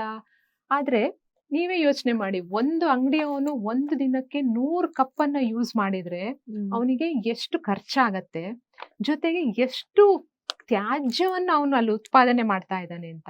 ಸೊ ಈ ಎಲ್ಲಾ ಉದ್ದೇಶದಿಂದ ನಾವು ಪೇಪರ್ ಕಪ್ ಬದಲು ಸ್ಟೀಲ್ ಗ್ಲಾಸ್ ಅನ್ನ, ಯಾಕಂದ್ರೆ ಇವೆಲ್ಲ ಈಗ ಸಸ್ಟೈನಬಲ್ ಲಿವಿಂಗ್ ಅಂತ ಒಂದು ವರ್ಡ್ ಅನ್ನ ನಾವು ಹೇಳ್ತೀವಿ, ಸುಸ್ಥಿರ ಜೀವನ ಶೈಲಿ. ಇದು ಹೊಸದಾಗೇನು ಬಂದಿದ್ದಲ್ಲ. ನಮ್ಮ ಹಿರಿಯರು ಏನ್ ಫಾಲೋ ಮಾಡ್ತಾ ಇದ್ರೋ ಅದನ್ನ ನಾವೀಗ ಮತ್ತೆ ಶುರು ಮಾಡಿಯಪ್ಪ.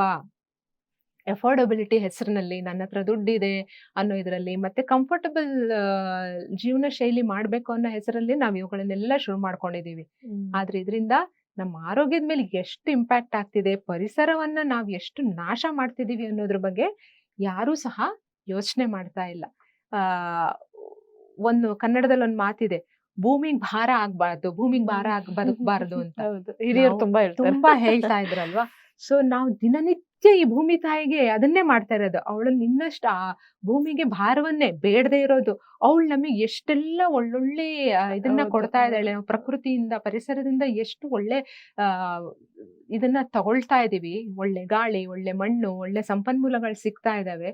ಅದಕ್ಕಿನ್ ರಿಟರ್ನ್ ನಾವ್ ಏನ್ ಮಾಡ್ತಾ ಇದೀವಿ, ಎಲ್ಲ ಈ ಬೇಡದೆ ಪ್ಲಾಸ್ಟಿಕ್, ಪೇಪರ್, ಹೊಗೆ ಎಲ್ಲ ಕಲುಷಿತ ಮಾಡಿ ನಮ್ಮ ನೆಕ್ಸ್ಟ್ ಜನರೇಷನ್ ಅವ್ರು ನಮ್ಮನ್ನ ಬೈಕೊಬೇಕು. ಎಂತ ಭೂಮಿ ಬಿಟ್ಟು ಹೋಗಿದ್ದಾರೆ. ನೀವ್ ಅವ್ರಿಗೆ ದುಡ್ಡು ಕೊಡ್ಬೋದು, ಕೋಟಿಗಟ್ಲೆ ಹಣ ಮಾಡಿಡ್ಬಹುದು, ಒಳ್ಳೆ ಬಂಗ್ಲೆ, ಗಾಡಿ ಎಲ್ಲ ಇರ್ಬೋದು. ಉಸಿರಾಡಕ್ ಒಳ್ಳೆ ಗಾಡಿ ಇಲ್ಲ, ಆಕ್ಸಿಜನ್ ಸಿಲಿಂಡರ್ ಹಾಕೊಂಡು ಓಡಾಡ್ಬೇಕು ನಾನು ಅನ್ನೋಂಥ ಪರಿಸ್ಥಿತಿ ಇದ್ರೆ ಯಾವ ಮಕ್ಕಳು ಕೂಡ ತಂದೆ ತಾಯಿನ ಹೊಗಳೋದಿಲ್ಲ, ಹಿಡೀ ಶಾಪನೇ ಹಾಕೋದು. ಸೊ ಇದ್ರ ಬಗ್ಗೆ ನಮ್ ಜನರೇಷನ್ ಸ್ವಲ್ಪ ಯೋಚನೆ ಮಾಡ್ಬೇಕು ಅಂತ ನನಗೆ ಅನ್ಸತ್ತೆ. Okay, zero waste program event. ಇನ್ನೊಂದು zero waste event. Zero waste event ಹೇಗ್ ಶುರುವಾಯ್ತು ಅಂತಂದ್ರೆ, ಮತ್ತೆ ಸಸ್ಟೈನಬಿಲಿಟಿ ಬಗ್ಗೆ ಮಾತಾಡೋದು. ಸೊ ನಿಮ್ಮ ಮನೆಯಲ್ಲಿ ಏನೇ ಕಾರ್ಯಕ್ರಮ ಮಾಡ್ಲಿ, ಏನೇ ಮಾಡ್ಲಿ, ಮುಂಚೆ ಎಲ್ಲ ಏನ್ ಮಾಡ್ತಾ ಇದ್ರು, ಸ್ಟೀಲ್ ತಟ್ಟೆ, ಬಾಳೆ ಎಲೆ, ಸ್ಟೀಲ್ ಲೋಟ ಇವುಗಳನ್ನ ಯೂಸ್ ಮಾಡೋರು. ಆದ್ರೆ ಈಗಿನ ಇದರಲ್ಲಿ ಅದಕ್ಕೆ ತೊಳೆಯಕ್ಕೆ ಯಾರು ಜನ ಸಿಗೋದಿಲ್ಲ, ಅದನ್ನ ಹಾಕೋಕ್ ಆಗೋದಿಲ್ಲ, ನೀರಿಲ್ಲ, ಜಾಗ ಸಣ್ಣ, ಈ ತರ ಸುಮಾರು ರೀಸನ್ಗಳು ಹೇಳ್ಬಿಟ್ಟು ಏನ್ ಮಾಡ್ತಾರೆ, ಪ್ಲಾಸ್ಟಿಕ್ ತಟ್ಟೆ, ಪ್ಲಾಸ್ಟಿಕ್ ಲೋಟ ಅಥವಾ ಪ್ಲಾಸ್ಟಿಕ್ ದೊನ್ನೆಗಳಲ್ಲಿ ಊಟ ತಿಂಡಿಯನ್ನ ಪ್ರಸಾದವನ್ನ ಕೊಡ್ಲಿಕ್ಕೆ ಶುರು ಮಾಡಿದ್ದಾರೆ. ಸೊ ಇದು ಮತ್ತೆ ನಮ್ಮೂರ ಪರಿಸರಕ್ಕೆ ಒಂಚೂರು ಒಳ್ಳೇದಲ್ಲ. ಯಾವುದೋ ಒಂದು ಸಾರ್ವಜನಿಕ ಕಾರ್ಯಕ್ರಮ, ಈ HSR ಲೇಔಟ್ ಅಲ್ಲಿ ಕಲ್ಯಾಣೋತ್ಸವ ಆಗತ್ತೆ, ಹನುಮ ಜಯಂತಿ ಆಗತ್ತೆ, ನವರಾತ್ರಿ ಆಗತ್ತೆ, ಇದೆಲ್ಲ ಆಗಿ ನೆಕ್ಸ್ಟ್ ಡೇ ನೀವೇನಾದ್ರೂ ಆ ಜಾಗಕ್ಕೆ ಹೋಗಿ ನೋಡಿದ್ರೆ ಏನೋ ಭೂಕಂಪ ಆಗಿದೆಯೇನೋ ಅನ್ನೋ ತರ ಇರುತ್ತೆ ಆ ಜಾಗ. ಅಷ್ಟೊಂದು ಕಸ ಅಲ್ಲಿ ಬಿದ್ದಿರತ್ತೆ. ಇದನ್ನೆಲ್ಲ ಗಮನಿಸಿ ನಾವೇನ್ ಮಾಡಿದ್ವಿ, ಆ ಕಾರ್ಯಕ್ರಮ ನಡೆಸೋರ ಕಮಿಟಿ ಅವ್ರ ಜೊತೆಗೆ ಮಾತಾಡ್ಬಿಟ್ಟು ಝೀರೋ ವೇಸ್ಟ್ ಇವೆಂಟ್ ಮಾಡ್ಲಿಕ್ಕೆ ಅವರನ್ನ ಕನ್ವಿನ್ಸ್ ಮಾಡಿದ್ವಿ. ಅಂತಂದ್ರೆ ಈಗ ಒಂದು ಕಾರ್ಯಕ್ರಮ ಝೀರೋ ವೇಸ್ಟ್ ಇವೆಂಟ್ ಆಗ್ಬೇಕು ಅಂದ್ರೆ ನಿಮ್ಮ ಮನೆಯಲ್ಲೇ ನೀವು ಸ್ಟೀಲ್ ತಟ್ಟೆ, ಸ್ಟೀಲ್ ಲೋಟಗಳು ಇಟ್ಕೋಬೇಕಾಗಿಲ್ಲ. ಆತರ ಏನೂ ಇಲ್ಲ. ಅದಕ್ಕೆ ಬಾಡಿಗೆಗೂ ಸಹ ಅದನ್ನ ನೀವು ತಂದು ಮಾಡ್ಬೋದು. ಆ ರೀತಿ ಅವರನ್ನ ಕನ್ವಿನ್ಸ್ ಮಾಡ್ಬಿಟ್ಟು ಈಗ ಕಳೆದ 3 ವರ್ಷದಿಂದ HSR ಲೇಔಟ್ ನಲ್ಲಿ ಕಲ್ಯಾಣೋತ್ಸವ ನಡೆಸ್ತಾರೆ. ಅದು ಫುಲ್ ಝೀರೋ ವೇಸ್ಟ್. ಅಲ್ಲಿ ಪ್ರತಿದಿನ 1,500 to 2,000 ಜನರಿಗೆ ಅವರು ಊಟ ಹಾಕ್ತಾರೆ. ಆದ್ರೆ ಕಾರ್ಯಕ್ರಮದ ಕೊನೆಯಲ್ಲಿ ಒಂದೇ ಒಂದು ಪ್ಲಾಸ್ಟಿಕ್ ತಟ್ಟೆ, ಕಪ್ಪು ನಿಮಗೆ ನೋಡೋಕ್ ಸಿಗೋದಿಲ್ಲ. ಇನ್ನೊಂದು ವೇಸ್ಟ್, ಫುಡ್ ವೇಸ್ಟ್ ಕೂಡ 1,500 ಜನರಿಂದಾಗಿ hardly 4 to 5 kg wet waste ನಿಮಗೆ ಸಿಗುತ್ತೆ. ಅದೇ ಮುಂಚೆ ಆದ್ರೆ ಏನಾಗ್ತಾ ಇತ್ತು, ಪ್ಲಾಸ್ಟಿಕ್ ತಟ್ಟೆನಲ್ಲಿ ತಿನ್ನೋರು, ಅದರಲ್ಲೇ ಫುಡ್ ಬಿಡೋರು, ಅದನ್ನ ಹಾಗೆ ಎಸೆಯೋರು. ಆ ಮಿಕ್ಸ್ಡ್ ವೇಸ್ಟ್ಗೆ ಎಲ್ಲೂ ಡೆಸ್ಟಿನೇಷನ್ ಇರ್ತಾ ಇರ್ಲಿಲ್ಲ. ಅದನ್ನ ಎಲ್ಲಿ ಹಾಕೋದು ಅನ್ನೋದು ಕಸದವರಿಗೂ ದೊಡ್ಡ ತಲೆನೋವು. ಅದು ಗಾಳಿಗೆ ಹಾರಿ ಮೋರಿಯಲ್ಲಿ ಇನ್ನೊಂದ್ ಕಡೆ ಬಿದ್ದು ಅವಾಂತರ ಆಗ್ತಾ ಇತ್ತು. ಆದ್ರೆ HSR ಸಿಟಿಸನ್ ಫೋರಂನವರು ಈ ರೀತಿ ಕಾರ್ಯಕ್ರಮ ನಡೆಸೋರ್ ಜೊತೆಗೆ ಮಾತಾಡ್ಬಿಟ್ಟು ಅವ್ರನ್ನ ಕನ್ವಿನ್ಸ್ ಮಾಡಿ, ನಾವು ಎಲ್ಲಿವರೆಗೆ ಇರ್ತೀವಿ ಅಂತಂದ್ರೆ ಆ ಝೀರೋ ವೇಸ್ಟ್ ಇವೆಂಟ್ ನಡೆಸಿ ಅದನ್ನ ಆ ಇವೆಂಟ್ ನಡೆಯುವಾಗ್ಲೂ ಸಹ, ಅವ್ರು ಊಟ ಹಾಕುವಾಗ್ಲೂ ಸಹ ನಾವು ವಾಲಂಟಿಯರ್ ಆ ತಟ್ಟೆ ಮತ್ತು ಲೋಟಗಳು ಎಲ್ಲೂ ಮಿಸ್ ಆಗ್ಬಾರ್ದು ಅನ್ನೋ ತರ ನಿಂತ್ಕೊಂಡು ಅದನ್ನ ಕಾದು ಎಣ್ಣಲ್ಲಿ ಆ ತಟ್ಟೆ ಲೋಟವನ್ನೆಲ್ಲ ನೀಟಾಗಿ ಒರೆಸಿ ಅದನ್ನ ವ್ಯವಸ್ಥೆ ಮಾಡಿಟ್ಟು ಬರೋವರೆಗೂ ಸಹ ನಾವು ಆ ಕಾರ್ಯಕ್ರಮದಲ್ಲಿ ಇರ್ತೀವಿ. ಸೊ HSR ನಲ್ಲಿ ಈಗ ಸುಮಾರು ಸಾರ್ವಜನಿಕ ಕಾರ್ಯಕ್ರಮಗಳೆಲ್ಲವೂ ಸಹ ಝೀರೋ ವೇಸ್ಟ್ ಆಗಿ ನಡೀತಾ ಇದೆ. ಸೊ ಇದರಿಂದ ಅವ್ರ ದುಡ್ಡು ಉಳಿತಾ ಇದೆ, ಪರಿಸರಕ್ಕೆ ಇದಾಗ್ತಾ ಇದೆ. ಸೊ ಇನ್ನೊಂದು ಏನಂದ್ರೆ ಗೌರಿ ಹಬ್ಬ, ಈ ತರ ಹಬ್ಬ, ಲಕ್ಷ್ಮಿ ವರಮಹಾಲಕ್ಷ್ಮಿ ಹಬ್ಬ ಬಂದ್ರೆ ಸಾಕು, ಬಾಗಿನಗಳ ಹಾವಳಿ ಜೋರಾಗಿರುತ್ತೆ. ಅದ್ರಲ್ಲೂ ಅರ್ಶಿನ ಕುಂಕುಮ ಪ್ಯಾಕೆಟ್ಗಳು, ಕಾಡಿಗೆ, ಇನ್ನೊಂದು ಬಾಗಿನ ಪ್ಯಾಕೆಟ್, ಇದೆಲ್ಲ ಪ್ಲಾಸ್ಟಿಕ್ ಅಲ್ಲೇ ಬರುತ್ತೆ. ಅದ್ರ ಬಗ್ಗೆನೂ ಒಂದು ಪ್ರೋಗ್ರಾಮ್ ಮಾಡಿದ್ವಿ. ಇದು ಹೇಗಾಗ್ತಾ ಇದೆ ಅಂತಂದ್ರೆ, ಈಗ ದೇವಸ್ಥಾನಗಳಿಗೆ ಅಥವಾ ನಿಮಗೆ ಮನೆಗೆ ಯಾರು ಕುಂಕುಮಕ್ ಬಂದಾಗ ನಮ್ಮಲ್ಲಿ ಶಾಸ್ತ್ರ ಏನು ಅಂತಂದ್ರೆ ಅರ್ಶಿನ ಕುಂಕುಮ ಕೊಡ್ಬೇಕು, ಒಂದು ಬ್ಲೌಸ್ ಪೀಸ್ ಕೊಡ್ಬೇಕು, ಅದ್ರ ಜೊತೆಗೆ ಅರ್ಶಿನ ಕುಂಕುಮದ ಪ್ಯಾಕೆಟ್, ಒಂದು ಅಡಿಕೆ ಪುಡಿದೊಂದು ಪ್ಯಾಕೆಟ್. ಇದಿಷ್ಟು ಕಾಮನ್ ಆಗಿ ಯಾವುದೇ ಮದುವೆಗೆ ಹೋಗಿ, ಮುಂಜಿಗೆ ಹೋಗಿ ಅದನ್ನು ಯಾವ್ದ್ರಲ್ಲಿ ಕೊಡ್ತಾರೆ, ಒಂದು ತಾಂಬೂಲದ ಬ್ಯಾಗ್ ಅದರಲ್ಲಿ ಕೊಡ್ತಾರೆ. ಅದನ್ನ ತಗೊಂಡ್ಬರ್ತೀವಿ, ತಾಂಬೂಲದ ಬ್ಯಾಗು ಡಸ್ಟ್ಬಿನ್ನಿಗೆ ಹೋಗತ್ತೆ. ಆ ಅರ್ಶಿನ ಕುಂಕುಮದ ಪ್ಯಾಕೆಟ್ ಏನಾಗತ್ತೆ, ಅರ್ಶಿನ ಕುಂಕುಮ ಪ್ಯಾಕೆಟ್, ಬ್ಲೌಸ್ ಪೀಸು, ಅಡಿಕೆ ಕವರು, ಇದಿಷ್ಟನ್ನು ಹಾಗೆ ಇಟ್ಕೊಂಡಿರ್ತೀವಿ. ಮುಂದಿನ ವಾರ ಮನೆಗೆ ಯಾರೋ ಶುಕ್ರವಾರ ಅಂತ ಬಂದಾಗ ಅರ್ಶಿನ ಕುಂಕುಮ ಕೊಟ್ಟು ಅವ್ರಿಗೆ ಅದನ್ನ ಕೊಡ್ತೀವಿ. ಅವ್ರೇನ್ ಮಾಡ್ತಾರೆ, ಅದನ್ನ ಇನ್ನೊಬ್ರಿಗೆ ತಲುಪಿಸ್ತಾರೆ. ಒಬ್ರ ಕೈಯಿಂದ ಇನ್ನೊಬ್ರ ಕೈಗೆ ಹೋಗ್ತಾ ಇದೆ.